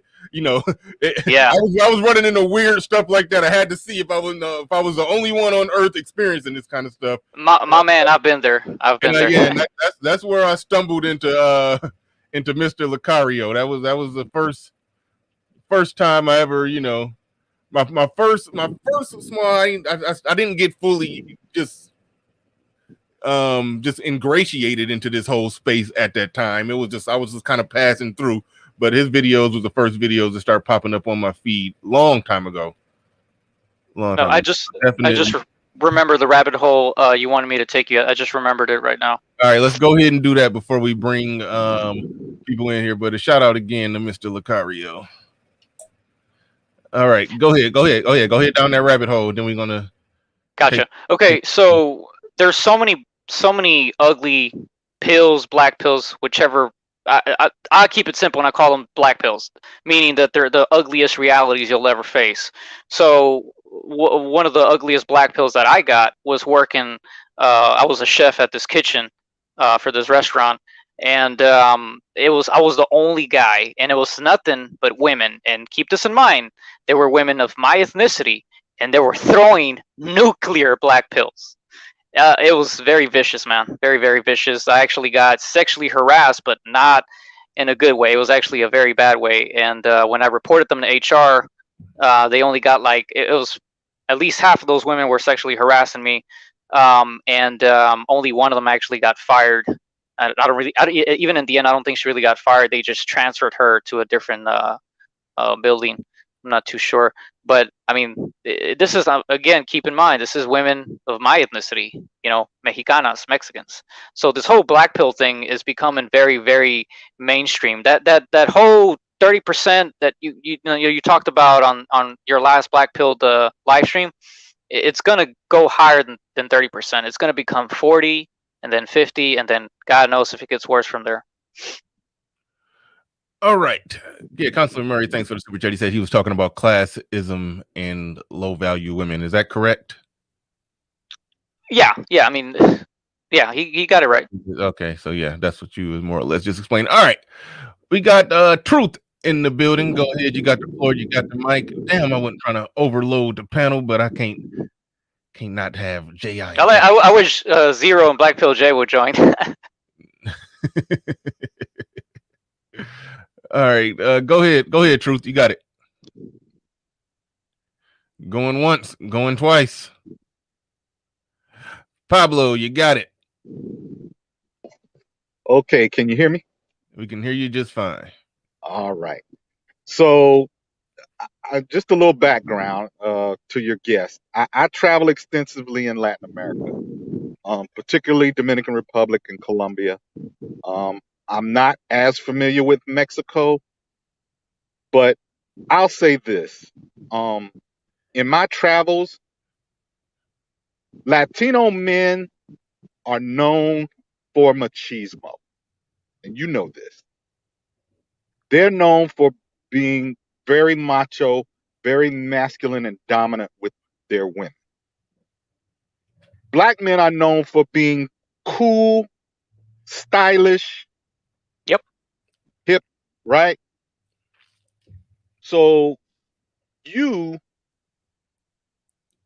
not even really putting out that much effort in pursuit of women. Because I could tell in the way that you're talking that, you think women are supposed to make the first move, or you're looking for this attention from them. Hugh Hefner did not wait for the attention of women. He didn't wait.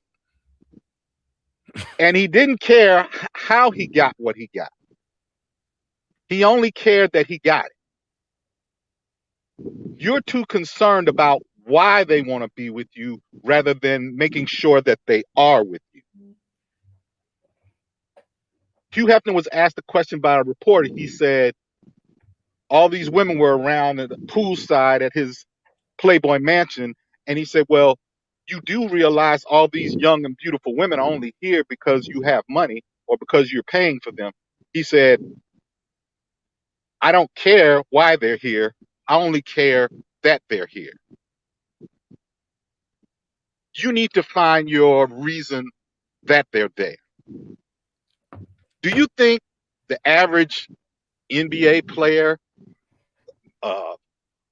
Euro League soccer player, or do you think they care the reason why those beautiful women are with them? Pablo, let me interrupt you real quick. B.R.P. Would you because since everything, if it's because of money, you said it's beta buck. Would you say that Hugh Hefner is beta buck?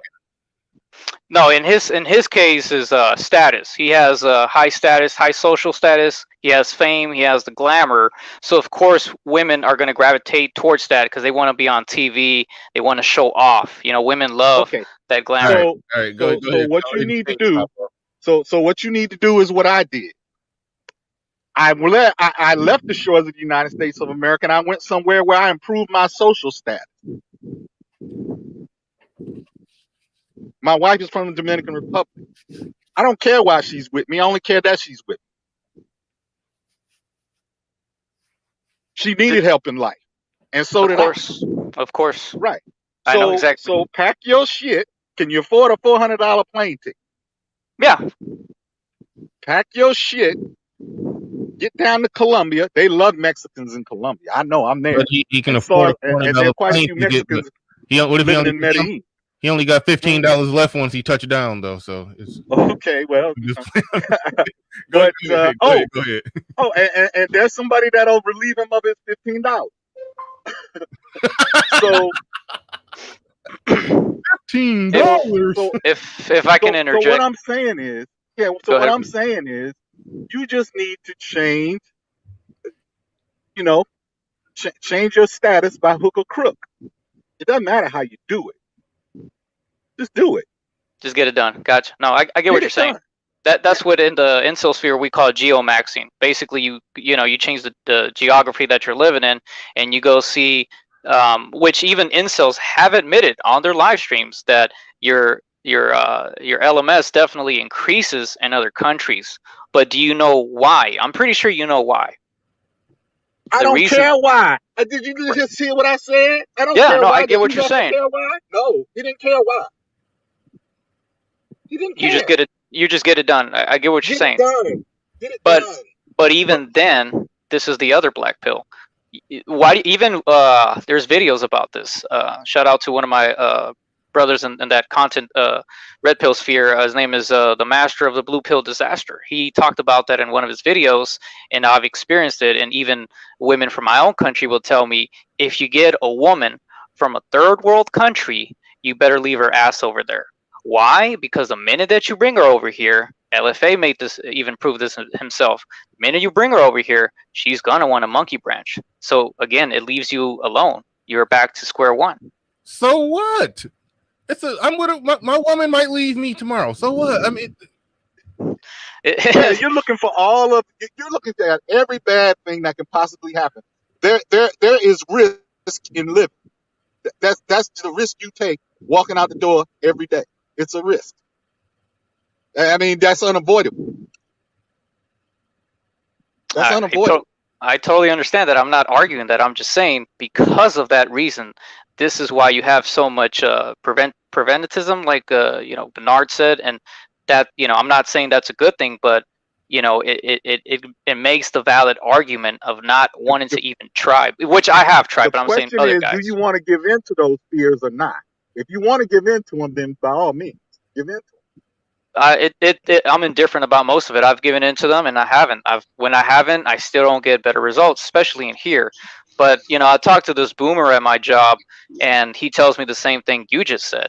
If you really want a monogamous relationship nowadays, which is it's a black pill, you have to go to a third world country. So it doesn't solve the issue at all. It's just going from one place to another to get something that if you bring her back over here, it's not gonna solve anything. Well, don't bring And her back then. Leave her there. Go down there. Dude, I got friends.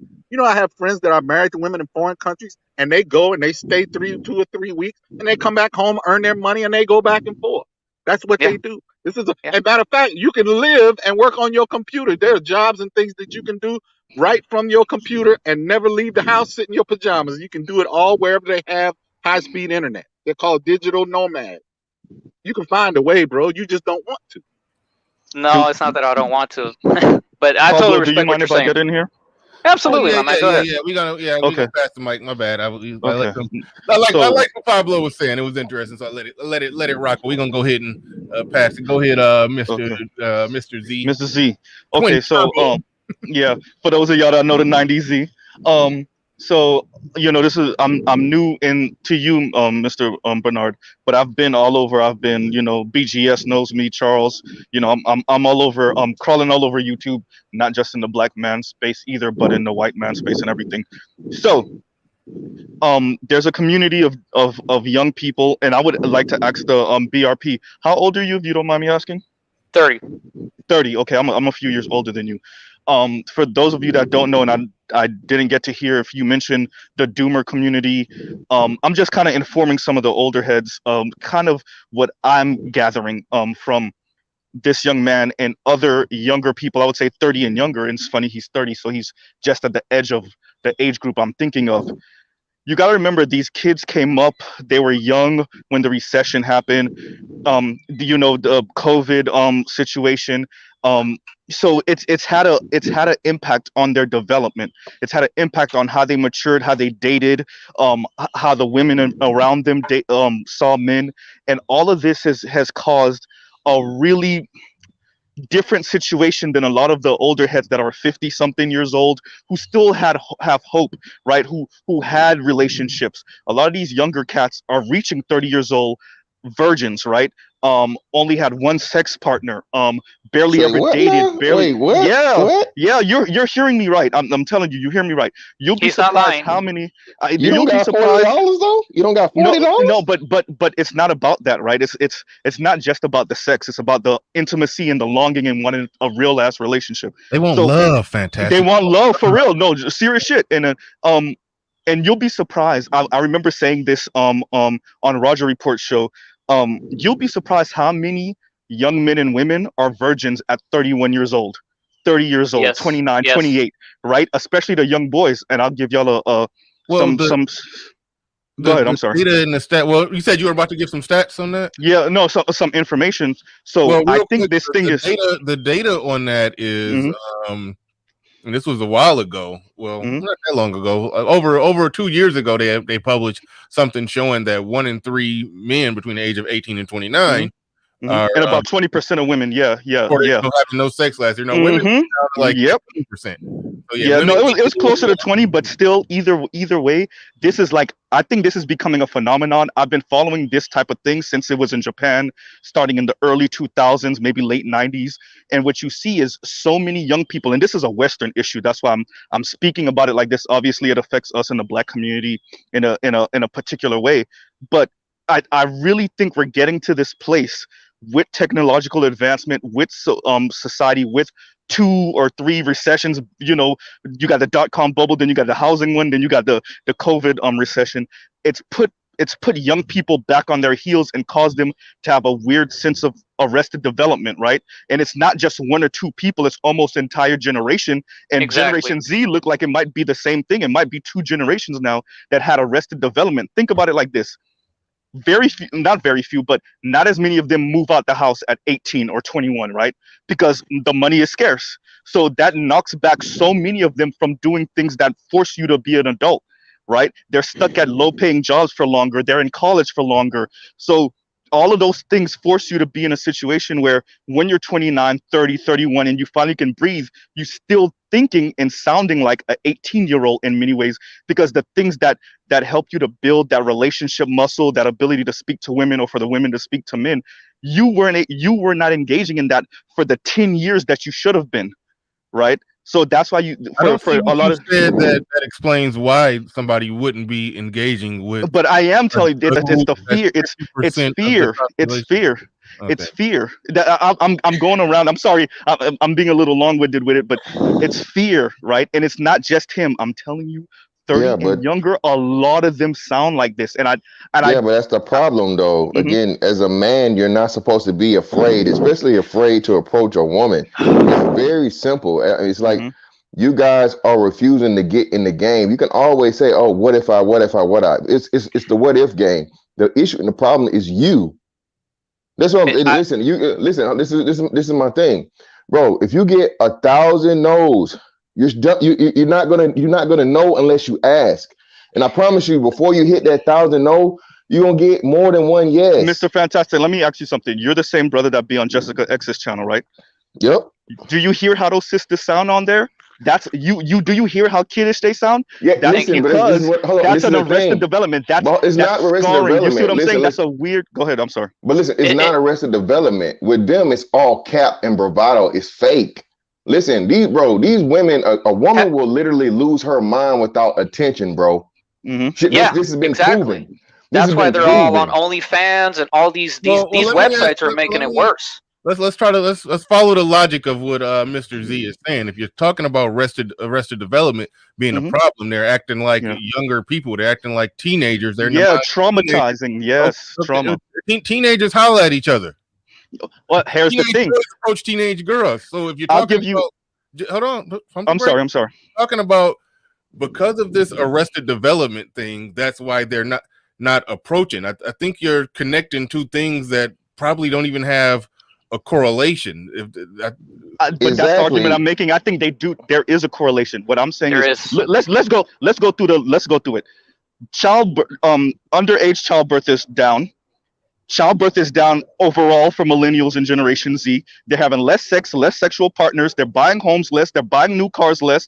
There's actually a cars before even COVID, there was actually articles and news reports coming out. Why aren't young people buying cars? They're going to the Chili's and the Fridays less. All of the things that we see as like some type of adulthood, right? Early adulthood, they're doing less.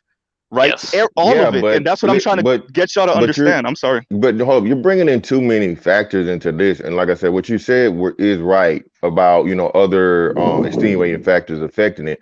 Economy and things like are going to affect that, but at the end of the day, bro, nothing overrides your biological cues. Okay, nothing. I mean, for lack of better terms, and True. like, bro, True. your dick get hard in the morning, bro.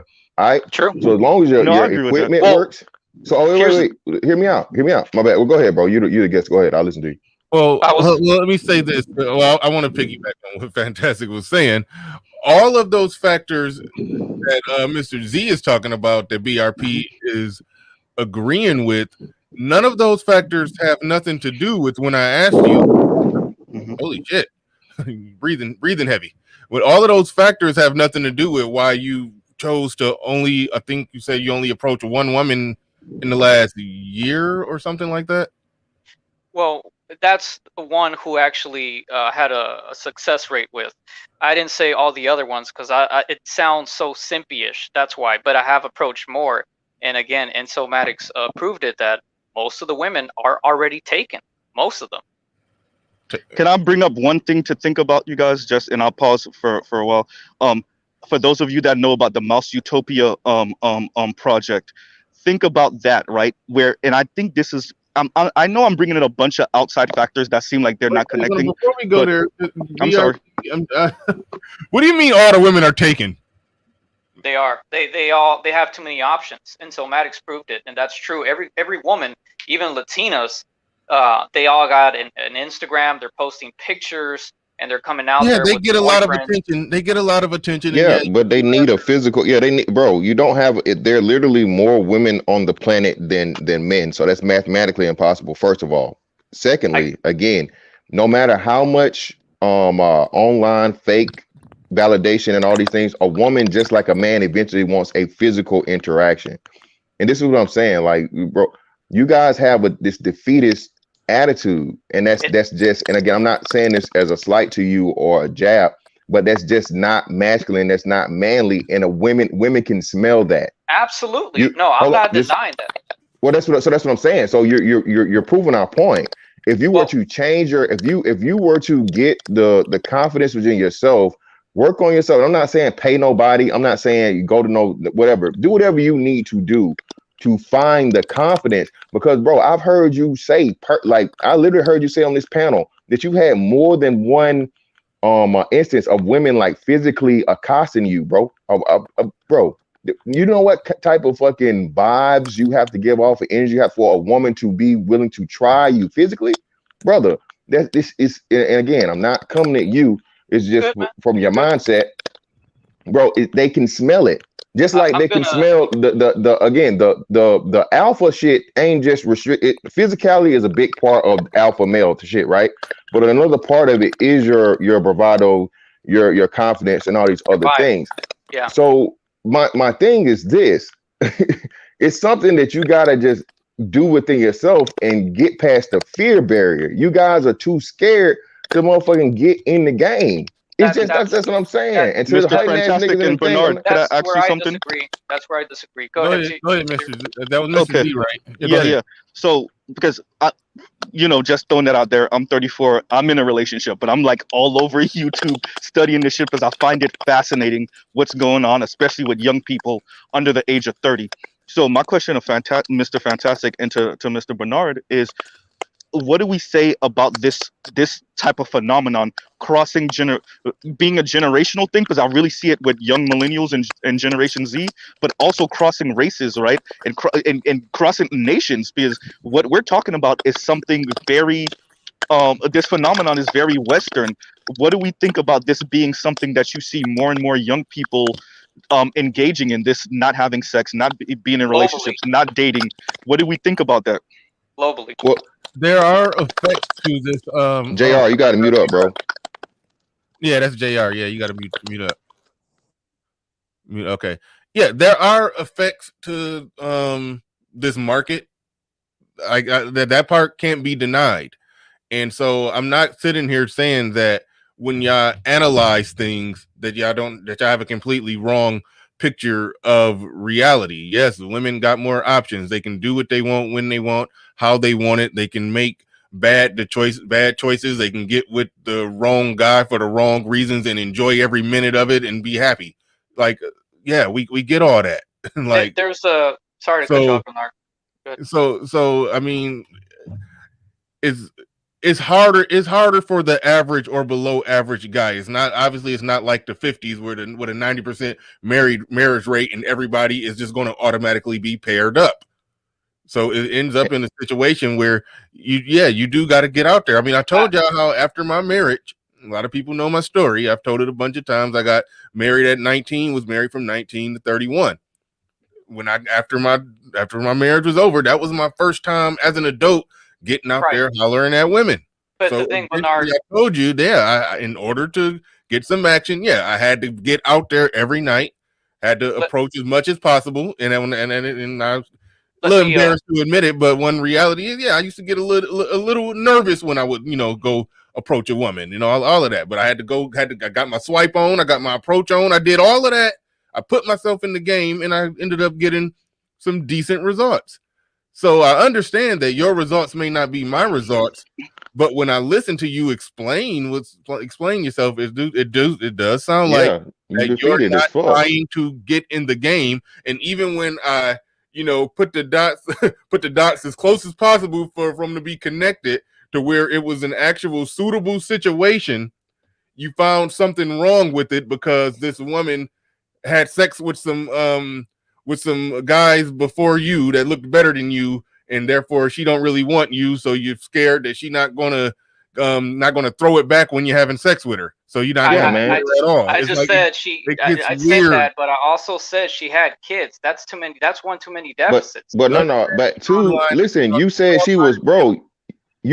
She was 40. She was what, 12 years your senior, or even more. You said she was 44 or 40. 44. Yeah, so bro, that's 16 years your senior, bro. Again, she's past the wall. She's at a deficit. Period. Exactly. Hold on, wait. So, what? My bad. You never said what? Here's the thing. You guys are implying that I've never tried. I've tried, and Bernard just asked me that question earlier. Have you? So you've never had? Hold up. So you've never gotten any woman that you want that's a 7 or better? Never. Never. And but how many have you approached in your lifetime?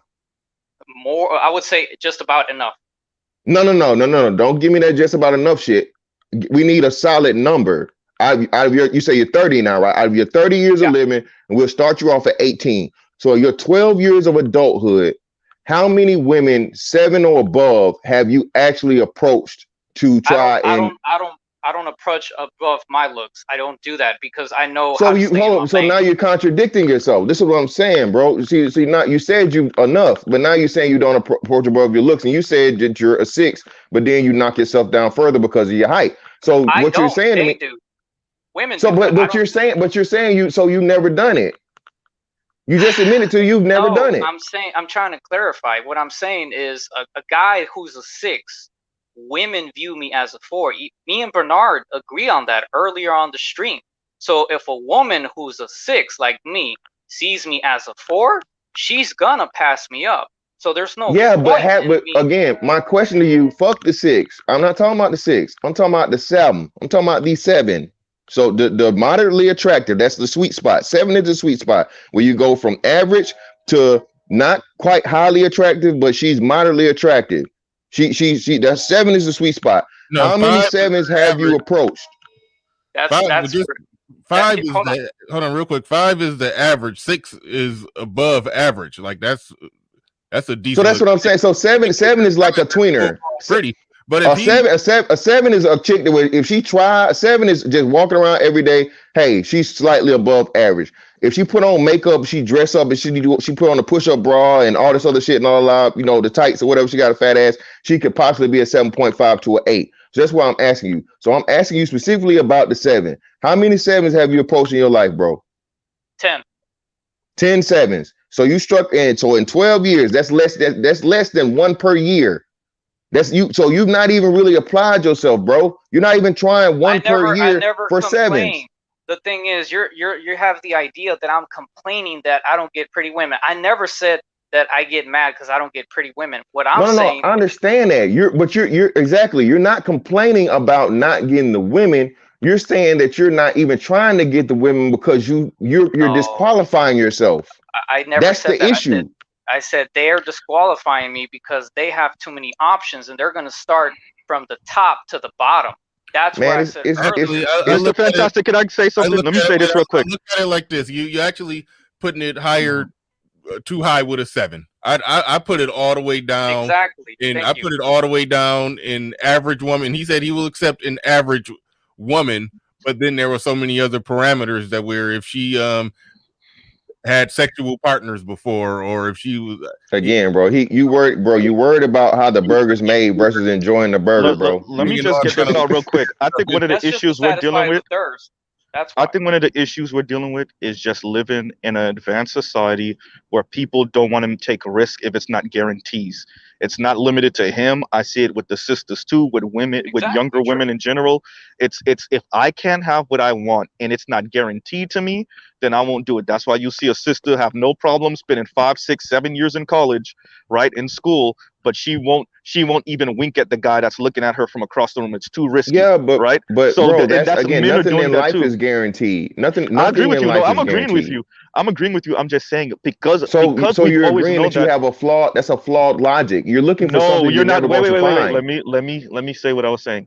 What I'm saying is we've advanced so far in society now where people used to take the risk anyway back in the day. What I'm saying is now that we in this place with society where people could just pull down statistics off of these magic things that we hold in our hands called phones, people are like, yo, if I can't have this 100%, or if there's a risk that I take these 10 steps and I still won't make it, then I don't want to engage. And that's where a lot of young people seem to be falling into. I understand given overall broader analysis, but I mean, we do have a live individual here, and I think that broader analysis doesn't apply to his personal life and personal decisions. Because he did say earlier that he barely even approaches women, or he can correct that if that wasn't right. Platinum Elite, thank you for the super chat. He says you got to get your food cone.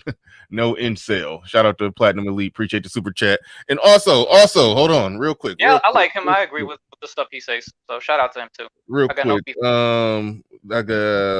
don't want to say your government name. Don't want to say your government name. Tua 25874 with a cash app. I don't know what you go by on YouTube, but thank you for that cash app. Thank you for that cash app. I appreciate that. All right, where was we at? Somebody was talking. Yeah, I was gonna say that here's I'm a guy who always admits the truth, no matter how ugly, and I don't mind oversharing because that's how I win my arguments. So when you guys say that there is women available, I never said that there wasn't. I'm saying the quality of the women is not worth it. And I think it was Zero, or no, who was it? I forgot. He said that if it's not a guarantee, of course, if it's not a guaranteed successful monogamous relationship, why am I going to go for it if she's admitting she's not going to commit to my demands? Okay, so hold on. Now I understand a little better. So hold on. So wait. But hold on. So you're approaching every female in hopes of serious relationship. This is your only goal. So you're not for casual sex. You're not for just, whatever. Casual sex, they have the upper hand. They decide. Even ARC covered that. They have. I understand that, but I'm asking specifically about you because I'm trying to get a better understanding. So you're not approaching women. I do mode 1. I let women know, hey, I find you attractive. Would you like to be, or first of all, that's one way I do. The other one is, hey, we're staring at each other. We've been playing the staring game. Here's my number. She gives me her number. We talk. We get to know each other. Next thing I know, she's like, I have a kid. or I've been with these many guys, and too many Why are you bodies. asking? But hold on, the only way you find out she was with these many guys, bro, you asking. You Kunta Kinte yourself, brother. Don't ask the question. No, again, what's your chances of finding a virgin? Again, it's slim to none. But hold on, but you're proof. But again, I don't understand. I'm agreeing with what you're saying. You're very, very polite, sir. I appreciate it. But what you're missing is all of the ways you're getting in your own way. You're asking all the wrong questions. If you know the truth about being black pill is knowing that pretty much in the end, we live, we die. All right, nothing is really fucking sunshine and rainbows, right? But in knowing that, the part of where you don't turn into just like it's defeated shit is you deal with it, but you still have to live your everyday life with a goal and knowing that you can get something out of it. Even though you're gonna die within that death, before you get to death, you can be successful, you can be happy, you can get the things you want. But if you fucking look for all the negatives, you're going to eliminate that and just focus on your death. That's the approach you having with bitches, bro. That's where you fucking up at. Why would you ever what do you expect the woman? What do you expect the woman to say to you when you ask her how many men you've been with? You let me clarify. First of all, what's the objective? My objective was to be in a monogamous relationship. It doesn't matter if it's short term or midterm or long term. Okay, but when you understand the definition of monogamous, right? Monogamous means one with you now. From that person, from the time you meet until the time you end. Nothing that happened before you, bro. Not saying that it's really not. It does have a factor because nobody wants to be walking around with a hoe. But at the same time, like I said, that's what I've been trying to clarify since the beginning of the stream. A woman that has a high body count is a hoe. So in order for me to build a relationship with her, that's not going to work out. There's actually evidence and videos on here that you can find that. I've been with used up women before. I've been the cleanup guy, not on the large scale that you're trying to make me get to do more, because I'm not trying to catch something. I actually caught something, and thank God it wasn't something serious. Yeah. You ain't got that Nestle Crunch, do you? You ain't got that Crunch? No. But fantastic. Remember what I said earlier is that young people are having less sex and less sexual but partners. At the same time, brother, hold on. Go ahead. That's your responsibility, bro. Because unless you caught that Nestle Crunch or some shit that you can get without wearing protection, that's on you. Why are you out here raw dogging? I'm not doing that. That's the thing. You're implying that. I'm not blaming anybody for anything. I'm saying that was a regular chick. It wasn't even a hooker. It was a regular chick. Yeah, 50% herpes rate, bro. If you, especially you say you like black women, bro, look at the stats. You look at the stats. Black women lead in all STD rates. So the minute you take that rubber off, bro, you putting your dick in danger. Well, so again, you can't. Dick danger hashtag. Here's hey, hold on. Not so only you, that you don't claim to be an incel, right? Is that Black Pill J? No, that's J. Is somebody asking me, Mr. Z? Why are you claiming to be an incel when you don't fit that? Because you can have sex. Oh my goodness, brother! I clarified that from the beginning of the stream. I said there's two types of incels. There's acceptable incels, and then there's unacceptable. I know that doesn't make sense, but even but the word incel means involuntarily celibate. So now it's just an infinite playing with words. You're not an incel. You're just undesirable to a lot of women, from what you said. Yeah. I never said I was undesirable. I said I was acceptable enough. You just added something in that I never said. Yeah, and the problem that came in when you defined yourself as just suitable, an average guy with the job who looks average and just average everything. And when I said, okay, what's wrong with an average woman?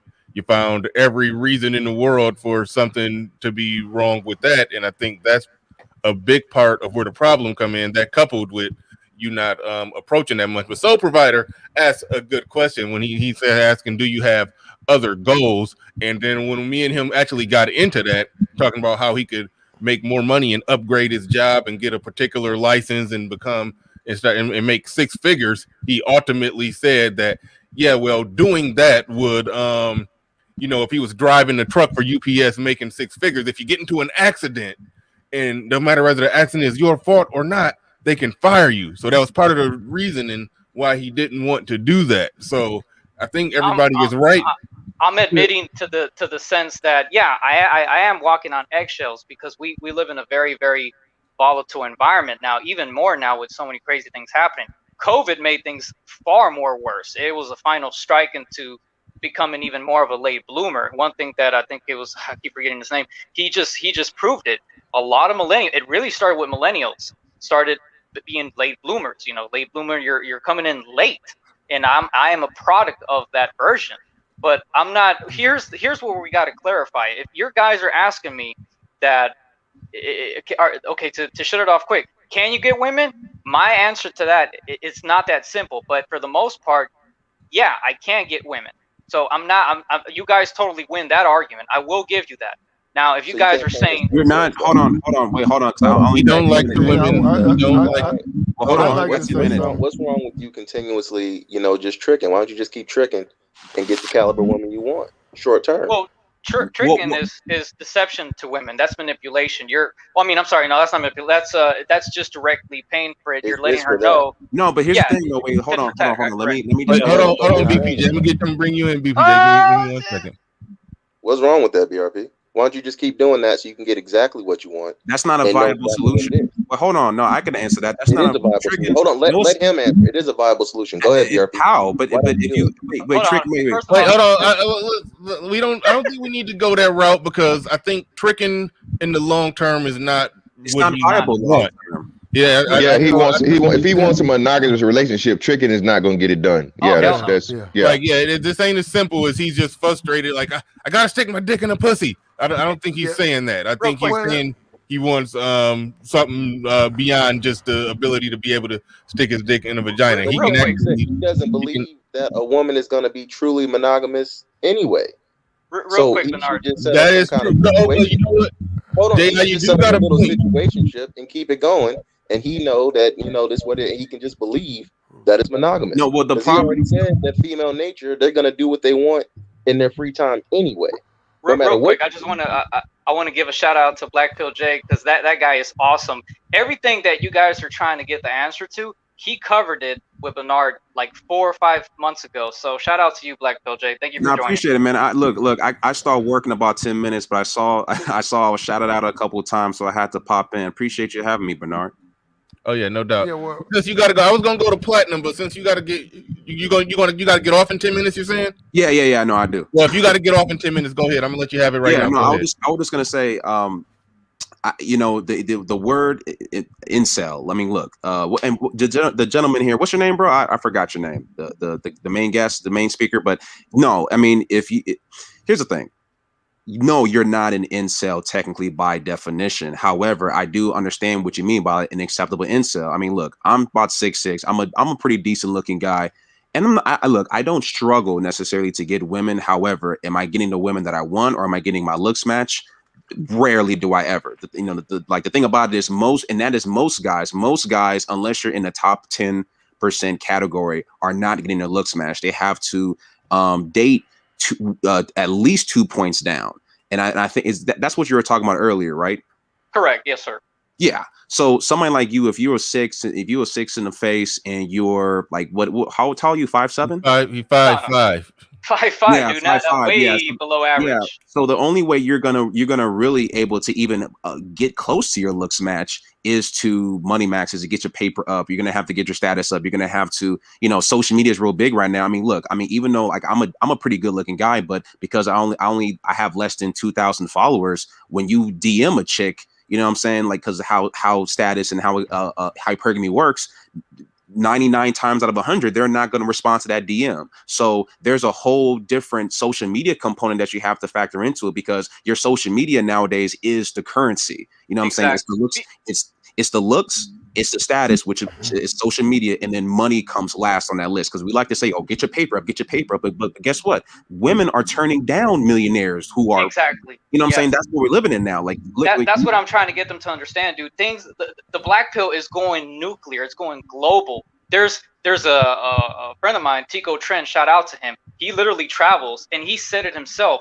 The hype pill is no joke. The women in third world countries are even that picky. The only women who are not are obviously, like I said, I've had my best experiences have been with black women. I like tall women. That's just my preference, but I never said I was super picky. But what I'm trying to get them to understand. Most dudes aren't picky. Exactly what I'm trying. Most men are picky. If you go earlier to if you watch the stream later on, you're gonna see the awesome thing that I said, that most guys aren't as shallow as people make them out to be. We always find an angle. We always find an angle. Women love to say that men have these shallow beauty standards, but that's actually a projection. Women have I mean, women they only find a very, very small, but that is what it is. And now, since they have access to all these guys, globally, globally, the whole thing is becoming global. So even if you go through a third world country, I mean, that's how bad it's getting. I literally know what's his name, Lamprey Milk. He was in Cambodia. Same thing happened. They were like, no, we don't want no relationship. We just want your money. Okay, fine. If that's all she wants, that's fine. But it's so unhealthy. So this is my thing. So hold on, to the brother that's saying that you so wait, hold on, J.I. You got some bad. Yeah, he's weird. Background. Nah, he's just muffled. Yeah, but to the brother, Black Pill J. So Black Pill, I do remember you too. Okay, so I'm trying to understand your approach to it and how can you agree with this, unless you're also in the minds of you're trying to seek out a monogamous long-term relationship. Also, you want true companionship and loyalty and love and all this stuff from a woman.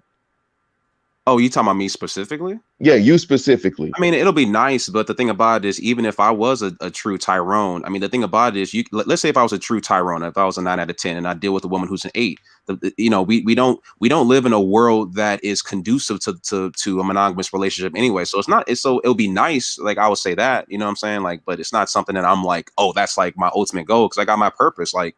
You know what I'm saying? So okay. So you said, I got to cut you off. So you said a key word here. So I'm trying to understand this. So if you're Black Pill and you also have a purpose, it seems like the fundamental difference between you and the brother up top is that he's saying like there is no purpose.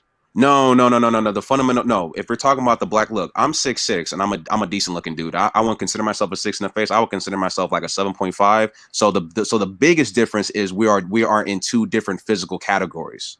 No offense, bro, but that's absolutely. You're right. I never got offended at that. BPJ, you know what I'm talking about, dude.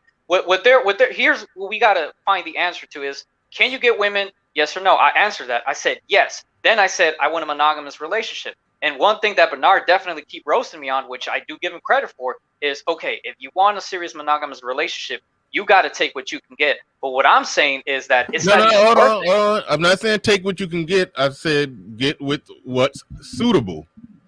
And it's not suitable. That's the thing.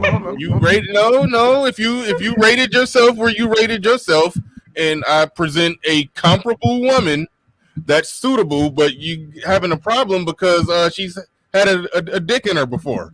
Like, yeah, man, you asking all the wrong questions. I said, yeah, I admitted to that. To one. Well, here's the thing, where I gotta agree with everyone on, bro. To be honest with you, is because they're calling you blue pill. So you gotta understand, even if you were a Chad or a Tyrone, a true successful monogamous relationship has a too high of a chance of failing in 2021. That's where I'm seeing hold on. Yeah.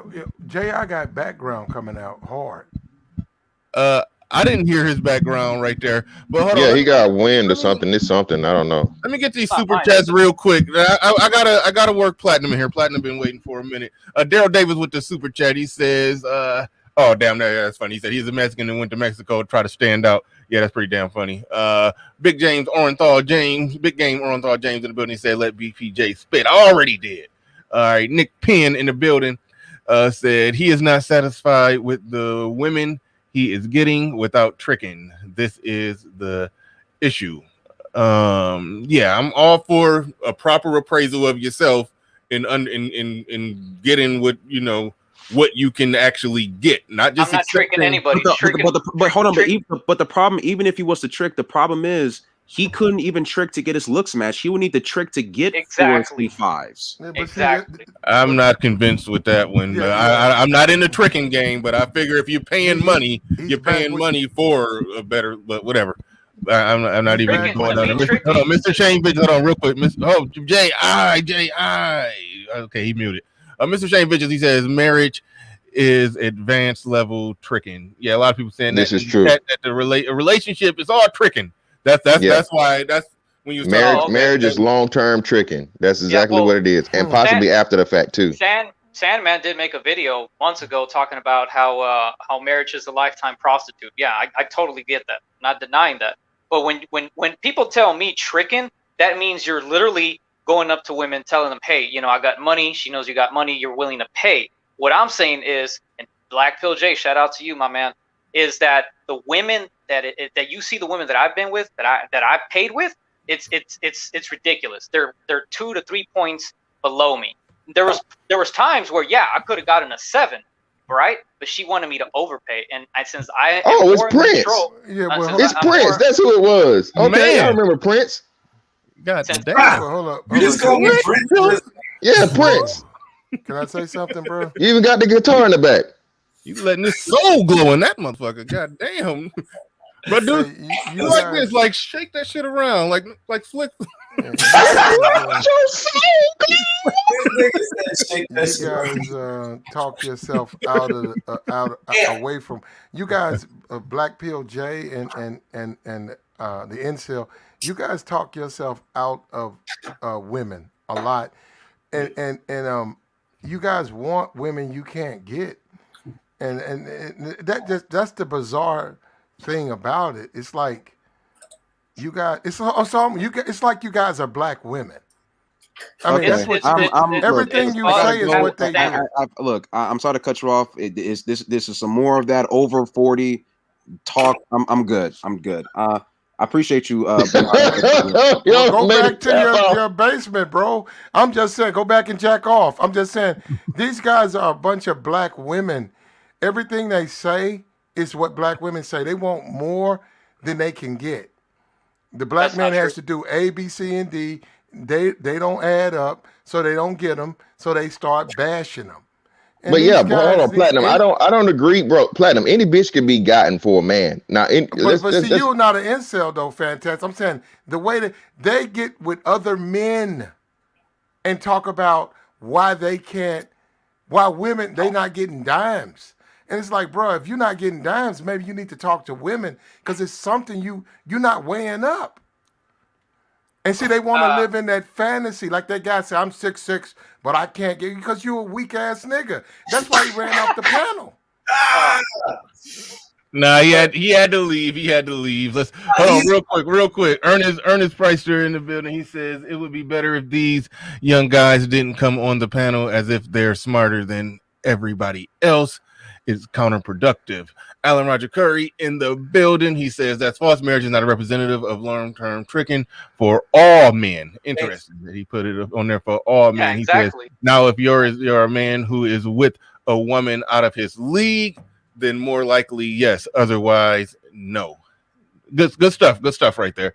Good stuff right there. But I think some people would put it there because I mean, you are essentially providing. Some people are going to say if you doing anything. I mean, but I don't go that route. I mean, if that's your wife and y'all got a family, you're a man, you're supposed to provide, you're supposed to work. If some people say even that, you're doing an extension of tricking. It's tricking, bro. It's tricking. I understand a man has to work and provide something. The tricking comes from a position of a man in my grandpa is 93. Hold on, wait, Platinum. Let's let Platinum. The tricking comes from a man in a relationship. This is a man who's maybe his kids are grown, his wife is older, maybe she's plus 40. He's been a father, he's been a husband. The tricking is a dude who wants to smash on younger women in exchange for money. It's no desire to have girlfriend or relationship. It's, hey, I'm going to give you this money. You give me your sexual time. I'm going to take care of you. That's what marriage is, bro. That's what marriage is with a contract. Okay. That's what marriage is with a contract, bro. And I don't deny that, Fantastic. What I'm saying, what it's been perverted into is you got young dudes, 23, 24, who are giving women money for their time. Hardcore trick. Wait, hold on a second. If I can clarify, Hey, I think we found ARC. This ARC son, man. I think this ARC son up here trolling us, man. Let me clarify. I know, hold on, real quick. I just want to make sure I wasn't the only one that saw that when homeboy took a deep breath, his hair started blowing in the wind. I'm sorry, man. Yeah, my mic is pretty good. Too good. That was some funny shit.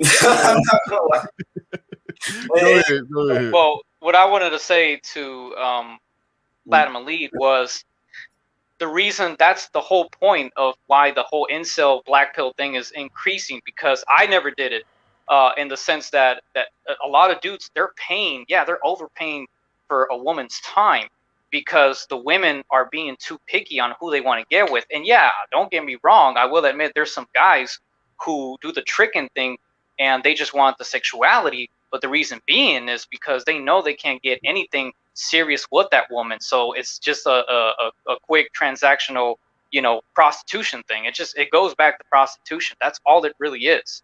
Now, I don't know what some people in the panel are trying to get.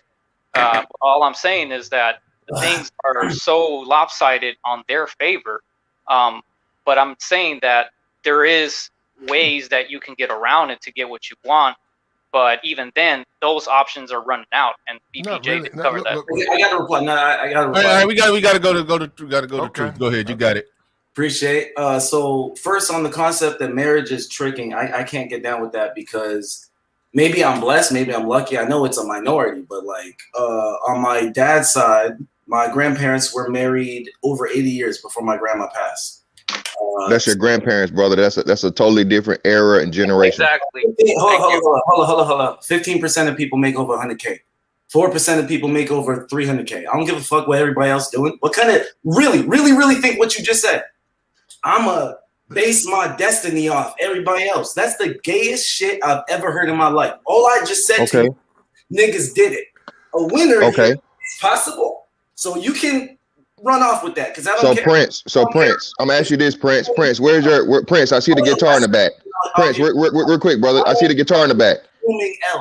Brother, I see the guitar in the back. Where's your platinum album? You sound mad. So anyway, no. How do I sound mad? No. You sound feminine. I'm asking you a question. No. You just gave me. Hold on, wait. I'm countering your point. Hold on, brother. Just real quick. Keep it cool, fellas. Brother. Just I'm countering your point. So you're saying anything is possible, like on some Kevin Garnett shit, right?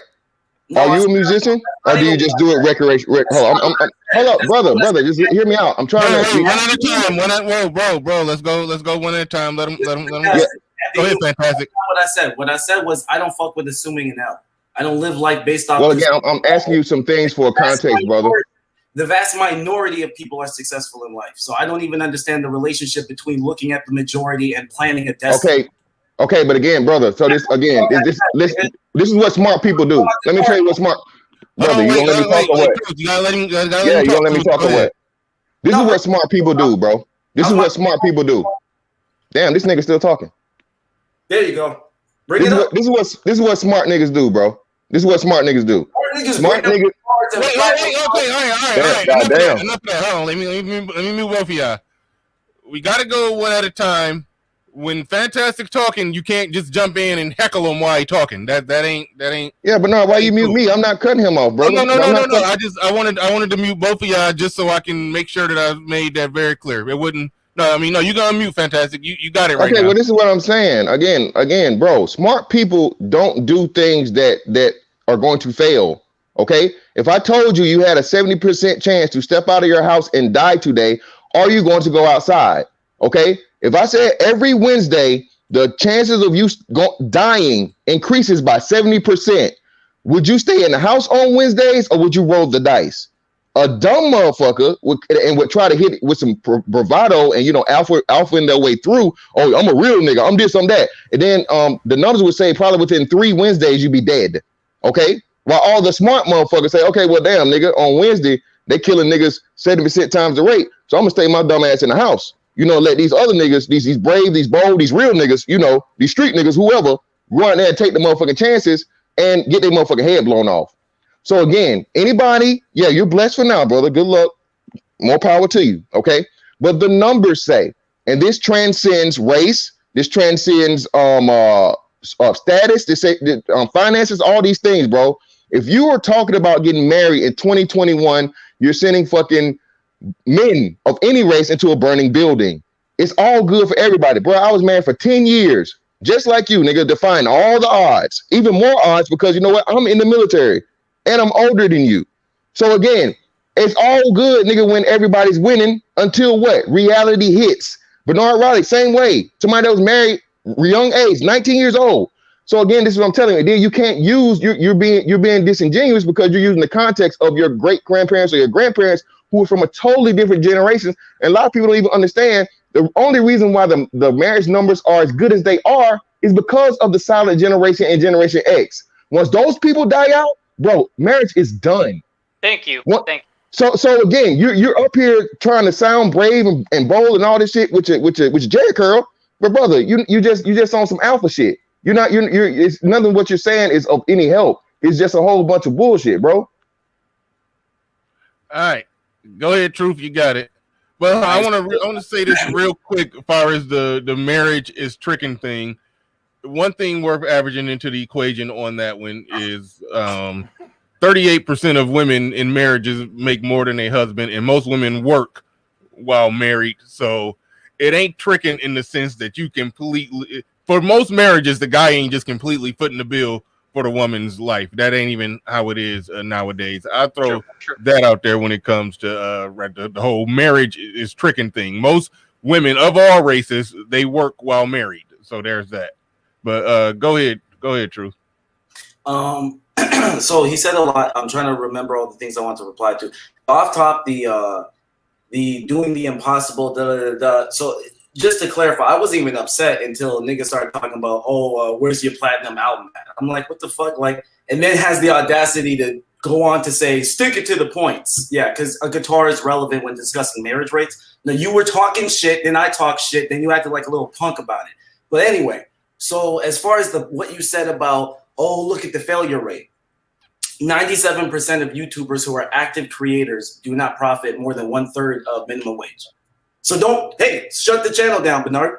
97% of motherfuckers ain't winning, right? That is dude, should I go look up the percent of businesses that fail? Do you think that's a low number?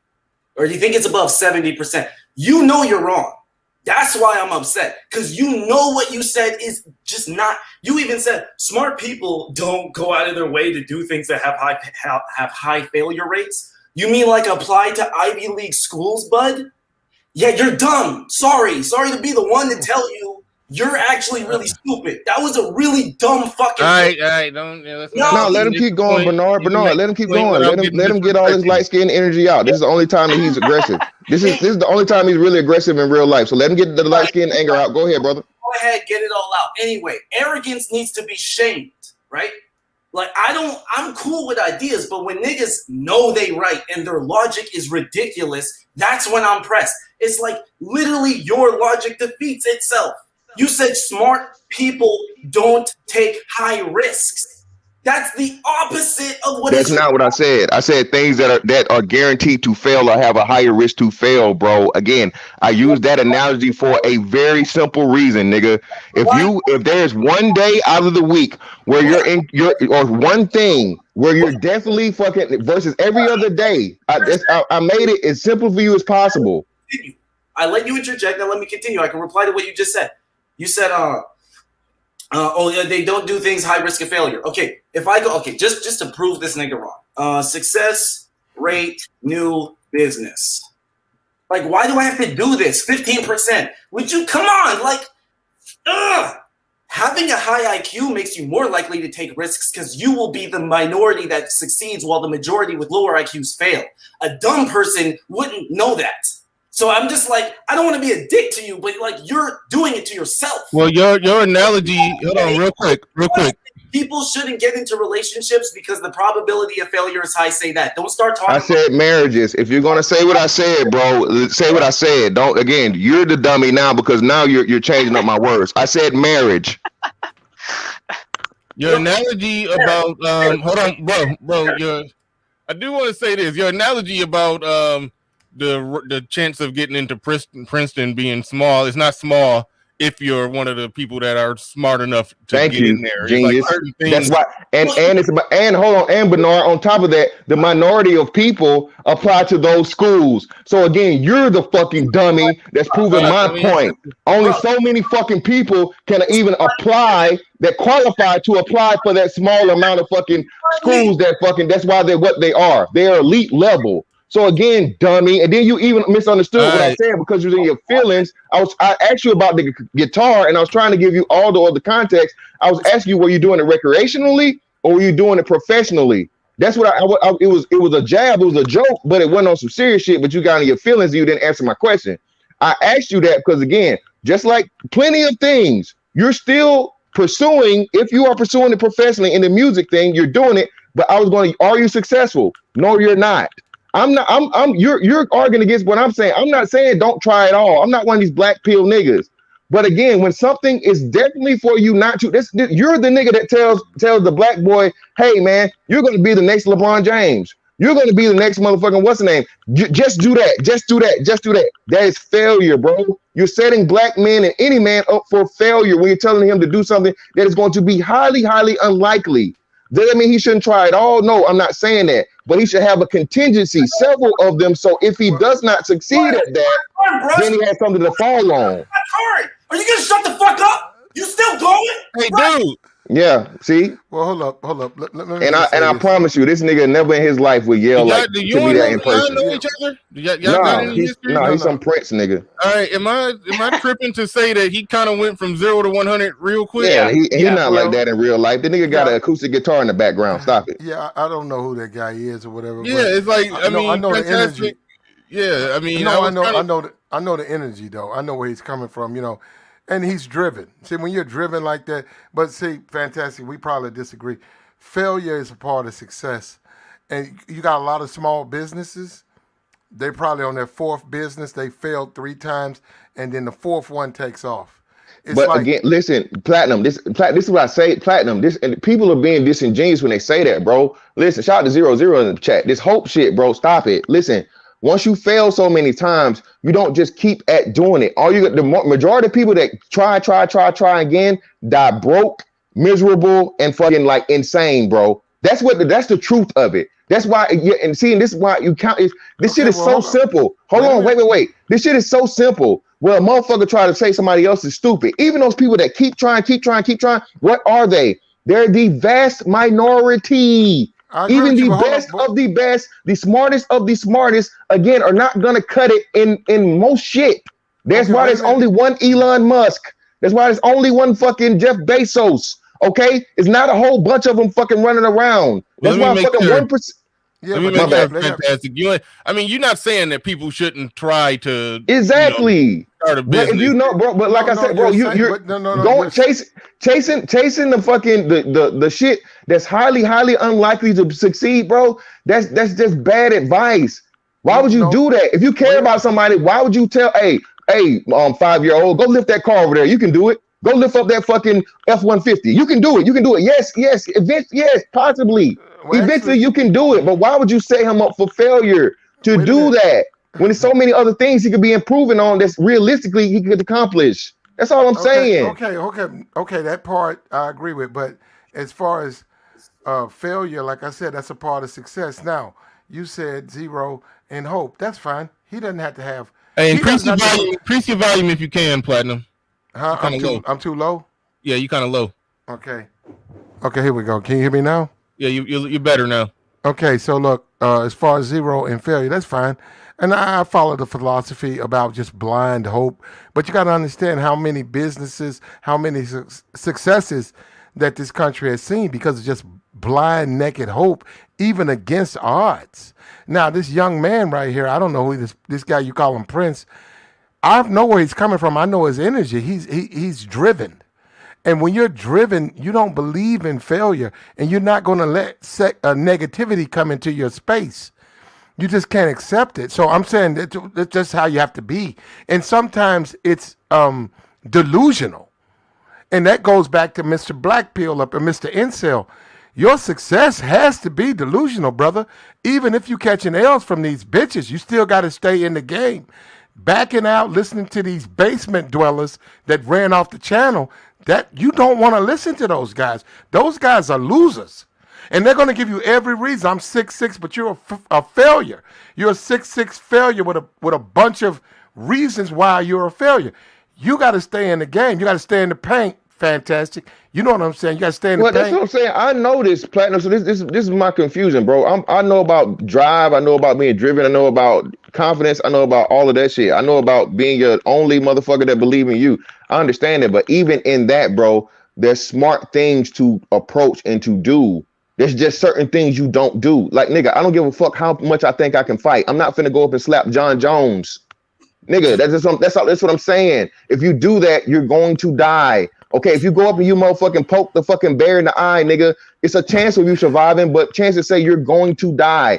Doing that is irresponsible and stupid. That's all I'm saying. Hold on real quick. I forgot at this point. What was the thing that you were saying, Fantastic, that somebody shouldn't do, that Truth initially said, no, it's no problem, do it? Well, I don't even remember at this point. Yeah, he was talking about the whole marriage thing. He was talking about marriage. He was talking about marriage. I was like, bro, why would you tell any man to get married? And when you see all of the current things, everything says it's going to fail. It's everything's in it, and you have no advantages. That's another whole aspect of it he's not looking at. Isn't it a 50% divorce rate at this point? It's higher. It's higher than that. It's 60-some-odd%. It's 60-some-odd. And like I said, hold on. And Bernard, that's why. And like I said, he talking about everything that I lied. No, everything I said was factual. You can Google this and look it up. The only reason why the marriage, and even Black Pill agreed with me, the only reason why the marriage rates are as high as they are is because the silent generation, his grandmother and grandfather that he's talked about that had a 80-year marriage or whatnot, what have you, and Generation X. After those people die off, bro, you're going to see the true numbers. That's the only reason why the marriage rate looks as good as it is. So like I said, I'm not mad. I'm not what's that? I know the facts. I do this for real. Y'all know this. Everything I'm saying can be verified. Okay. All right. We gonna go back to Truth. I don't know if something's going on. I think you don't be able to hear people when you're talking. I know when somebody else talking and you start talking, we can see your mouth moving, no words coming out. So, but yeah, let's not.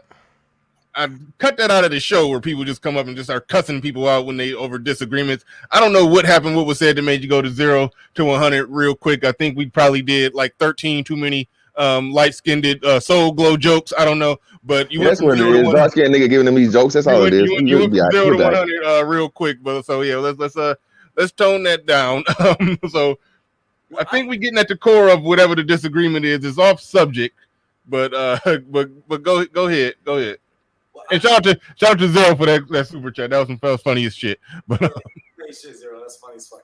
No, but I thought I was being a good sport. Like, I got clowned, made fun of. I'm laughing. This dude's interrupting me when it's my turn, even though I didn't interrupt him, and he talked for over 5 minutes. I let him interrupt me, let him continue, and then I don't even get to return speech. That's when I got pissed, because I'm like, look, you ain't gonna make fun of me and then disrespect me. It's like, we can clown and haha, but interrupting someone when they didn't interrupt you was insane disrespect. And at some point, I'm a bitch. And so when you start going, oh, he would never talk to me like this in real life, it's like, hop on cam, nigga, fuck off. All right, that dude, you came right back up with the shit. What? You came right back up with the shit. What? What's that? No. I mean, what? Yeah. To you, I am. I promise you, I am. You can check the stats, bro. Ain't none. But you know what, though? Look, the Wright brothers, right? The first flight. Nobody thought. I want to get back on topic. Look, we understand. Look, Fantastic a hard-working, driven dude. He just don't he just don't think when it comes to marriage. He just don't think. It's listen, Bernard. Let me say this little piece, man. Listen, bro. We just leave it. Let me just say this little piece. Listen, bro. I am not a scorn guy. I am not one of these. I was saying this beforehand, bro. Yeah. I understood the fact and we've seen it at every level. You have no protections. If there were protections that's the most important part everybody leaves out. Okay? If there were protections for men to where if a woman leaves you, she leaves with what she came with, cool, fine, dandy. Go at it, have at it. You have nothing to lose. But bro, when a woman can leave you, and this is why I say it's tricking. All right, long term. You pay for everything, like you said, Bernard, as the man. You're expected to provide and protect and do all these things the entire duration of the marriage. The majority, okay, at the very least 51% or more. For me, I went from 100% to the lowest I've ever paid was 73% of all everything, right? Okay, so now even after the fact, and for now, my old lady is playing it cool. She say this shit gonna go a certain way, whatever. She ain't filed the paperwork and shit. But bro, I risk losing up to 50% of my fucking military pension, okay, for after she leaves me. All right. On top of the fact of, like I said, child support. On top of the fact of everything I've already invested in the shit I still got to pay after the fact. Now, again, for now, me and her good. She's saying it's going to go one way and this and the other. We trying to sit at the negotiation table. Everything will be cool. But what am I? I'm literally at her whim. And what and I want no nigga out here. I wasn't cheating on her. I wasn't doing all, again, despite all the YouTube shit, that shit happened after we had already made the decision to separate and do our thing. But bro, I was a good husband, quote unquote. After the fact, though, I still run the risk of having to pay this woman well after me and her relationship is done. That's the full context of what I'm talking about. Okay, that's why I in good conscience, a man with 2 sons, would not tell my sons to go out here and get married in a state-sanctioned marriage. That would be irresponsible of me as a man and a father. I don't understand how and why that's so hard to understand. That's all I'm saying. And I think the disconnect just happened because you drew a parallel with other aspects of life, or he drew a parallel with other aspects of life, and he was saying, no, you should be all go, no quit, chase your dreams, do whatever you want to do. And I'm like, that's not really related to what you're saying with the marriage when you pretend, when like you're saying you're at somebody else's mercy if things go wrong. So there's that. But let's we got a newly recently married man on the show today. ARC in the building, the notorious ARC. What's going on? What you got? What's up, brother Riley, man? I just gotta come on, man, because I gotta ask Fantastic, when did he become the master authority on marriage? That's what I want to know. Well, I've been married longer than you, old fella. So I mean, I'm just saying. I had it pretty much figured out a long time. It sounds like your marriage is failing, so that don't mean shit. Well, no. Brother, no. Let him. Hold on, wait. I'm good. Me and our ARC good. Let's do this. We got to do this. We good. So listen, again, brother. Is it a failure, or is it just a relationship that comes to an end, like the vast majority of relationships? Because let me explain something to you, old fella. All a marriage is a fucking relationship with a wait. All a marriage is a relationship with a contract. What's the percentage of successful relationships between a man and a woman?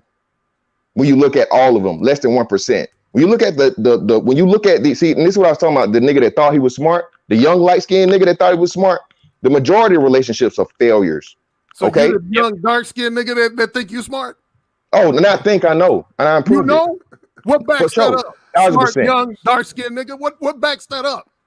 Oh well, you having the conversations you had with me in my IQ number, brother. That does it. IQ number is what? Oh, it's pretty high. It's pretty high. What college did you attend? Then not one. Then thank you. What is that? Again, so again, you're proving your point. Again, brother. Education has nothing to do with intelligence quotient. That's an opinion. I don't have a problem. Intelligence, again, brother. Listen. Let me tell you something, old fella. I'm talking, young nigga. College has nothing to do with your intelligence quotient, brother. I'm talking. All right.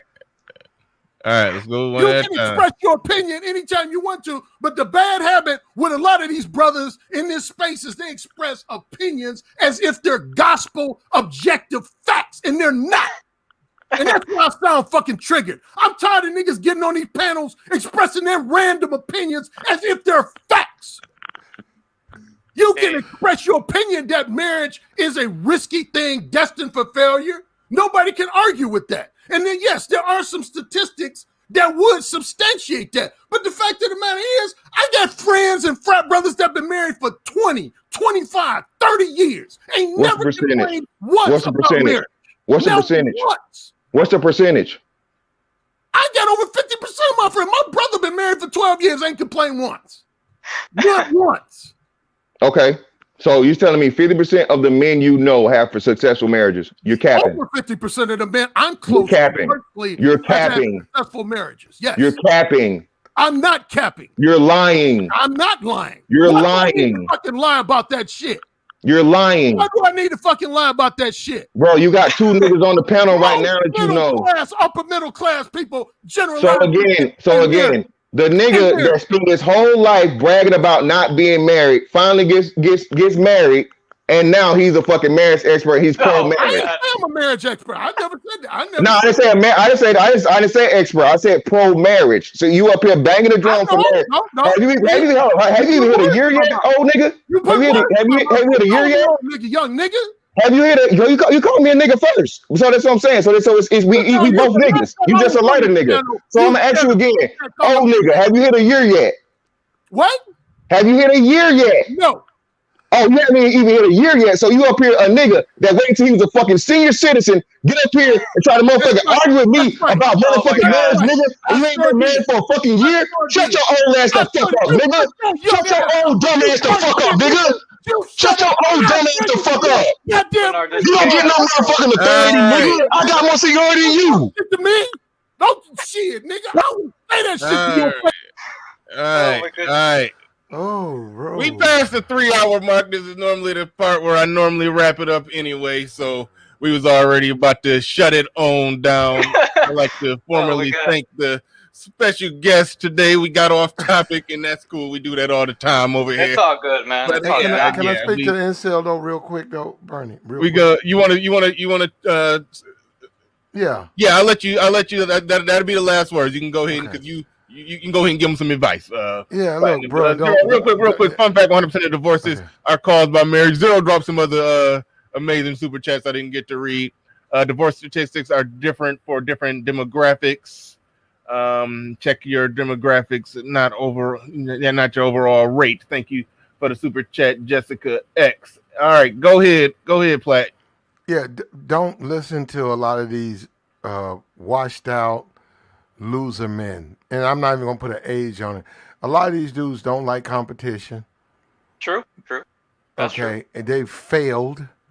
You gotta. I'm saying when you make your assessment, you gotta look at these guys. They failed, and you're gonna lose a couple of battles with women. I'm saying it's gonna be women who you feel like, hey, I'm doing everything right, but she's just resisting. They just don't want to fuck with you. So what I'm saying, if you want a woman, the full essence of a woman, you don't see that tricking stuff. Like I said, that's for an old dude that's married and he's just giving a woman money because he ain't big in the. You don't got to sell him on not tricking. That ain't really his thing. Okay, well I'm just simply saying he doesn't need the others things, but a man who's trying to get a healthy relationship. You don't have to. Listen to what I'm saying. You don't have to trick. You do have to be positive, and you do have to believe in yourself, and you do have to. The women that you're attracted to, you got to let them know you are. And you can't let negative people, and I know in these circles, black pill. You get a lot of negativity out there, bro, and that's just gonna hold you back, bro. If I may, first of all, I want to say, Platinum Elite, I got nothing but respect for you. I agree with most of what you said. But in my case, the first question that if you're trying to figure out, we got off way subject, and I also wanted to say I enjoyed this live stream. It was awesome. I came in very peaceful, no negativity, no condescending. Most of the chat was actually very, very in accordance. There was a few disrespectful guys, but that's okay. But what I wanted to ask you is, what is it that you're really trying to know? And before you answer that, I was going to say, to clarify, I'm not a total incel, and I know you probably don't even like to go into much into that, but there's to keep it very simple, what I said from the very beginning is that there's two types of incels. There's acceptable incels and unacceptable. And from the get-go, I told Bernard that I was more of a acceptable incel. Women still, give me a chance, and I have messed around with women. I've done a little bit of the tricking, but I've mainly tried to look for a healthy, key word that you just said yourself, a healthy relationship, because I don't mind being monogamous. I don't have a problem with being with a woman, and that that's all I was saying. But going back to what I asked you was, what exactly is it that you want to find out more about? Well, eat your losses. I mean, I've caught my L's. Bernie, he's caught his L's. Every woman we've cracked that, we haven't got what we wanted from. Eat your losses, bro. Be a man. Oh, absolutely. Forget all of these. Hold up. Forget all of these groups of incel. You know, all these groups about how women. Forget that. That's just gonna drag you down. Eat your losses. Level up. Be a man. Get right back out there, and you're gonna win. You're going to win. That's why you're going to win, because you're eating your losses. Right. Yeah. No, you're driven. You're taking risks. I totally agree with that. I've never said that I wouldn't be able to do that. All I was saying was that now in 2021, the evidence proves that things are just getting harder and harder, and there's a lot doesn't matter. That's I irrelevant. I do always say on this show, no matter how bumpy the terrain is, it's up to you to figure that shit out and try to figure out a way to win. I mean, that's just the reality of the situation. That you do gotta try to figure out a way to win. I'm about to get up out of here, but Platinum, I do gotta say this about you, man. Like you, when it come to like right now with the stuff you're saying to speaking to the black pill people and whatnot. I like it. I think you might have a niche in there, because you used to be calling everybody, incels and bitch broke. Used to spread that out indiscriminately. But a lot of the stuff that you say, I think it can. You do have a target right there with the black pill community. I think if you focus, laser your target right in on there, I think you do say some things that they can find useful. But you used to be calling people who got live-in pussy. You saying you incel bitch broke? I'm like, come on, man, nigga. It's people who get pussy who you was calling incels. But but all right, let's okay, go ahead. Y'all gonna hold me hostage. No, go ahead. Burn go ahead, BR. No, go ahead, B.R.P. Go ahead, BR. It's a special guest. I let him real quick, because I know you want to get off the panel. All I'm saying is that I agree with some of the things that Platinum is saying. Yeah, they're applicable, but even those applicable things now, they're slowly eroding. That's all I'm saying. I'm not saying it's happening right away. It's just taking a course, and it is happening. But I'm not coming out here and saying that I hate women or any of that. A lot of the guys in the black pill community, they're not like that. They're just saying how the current state of affairs. That's all we're saying. Now, is there some violent guys in there? Yeah, there's some guys that are a little bit off. Go ahead. Okay, listen to me. I know where you're coming from. And some of my best loads, actually, I did a black pill load. It's one of my biggest loads with that whole community, the big guys in that community. So they know of me. The guy who ran off the panel, he's very familiar of me. And what I'm trying to tell you this, bro, is because I'm a man like you. You got to stay positive. See, you don't want to be negative with this stuff. True. And no, but look, I want to switch it over to Bernie, because see, he didn't expect it. Bernie had to deal with getting back in the game after a divorce with kids. That didn't slow his flow. And I'm saying, a lot of you guys, what I be hearing, you guys want an easy win. It just don't work that way. You got to get your ass back out there and get in the game and earn that whatever you want. You got to earn it. And it's going to cost you some skin. You got to put some skin in the game, bro. That's the only way it's going to go. I agree with you, especially as things get harder. But not to prolong the conversation anymore. We'll save it for some other time. But no, I mean, to keep it simple, I agree with you, and that's fine. But not everybody that's an incel or black pill is a loser, and they shouldn't be coming after you hardcore. I mean, I do find that messed up, but at the same time, it might be your style, but you might want to be just a little bit more respectful. That's all. All right, we're gonna leave it there. Plat gonna be plat though. You ain't changing platinum. But all right. Zero, thank you for that super chat. Shout out to Zero. Shout out to Judge Zilla. Shout out to everybody that came through as you contributed through the Super Chat Cash app. Hit the like. Anybody who liked, share, subscribe. I see the Village Arsonist did come through with a cash app. This was a good show today. This was a good show. We got off topic. But we always do that here. But good stuff, fellas. Good stuff. And B.R.P, I'd like to thank you. I didn't even know who you were yesterday, and we didn't formally exchange emails until I think this morning. So you, you just showed up last minute. Zero's getting the last word. He said, Bernard Riley, this was not a black pill stream. Most of the information was in the context of negative inceldom and sexual access failure. Black pill is simply about acknowledging reality. And I did confirm that. That's, hold on real quick, and that's where I say I like when you in BGS, Zero in BGS explains black pill, but then I still have a hard time making the distinction between black pill and red, because red pill is acknowledging reality as well. But then there's the black pills that the incels who call themselves black pill, and I think a lot of them do that because they just want a rebranding or a cooler name, but that's a whole nother story. I just kept it simple. I said red pills, things you can still work on, that you can still solve, that are fixable, and I said black pill, things that you cannot fix, things that are out of your control. That's as simple as I can break it down. All right. With that said, we up out of here, fellas. Peace. Thank you, everybody. Peace, We got it. Bernard, thank you so much. Fantastic. Go over to Fantastic. If I know Fantastic, he's going live right now, going in on ARC. So go show Fantastic some love, everybody. All right, we out of here. Peace. Peace. Have a good one.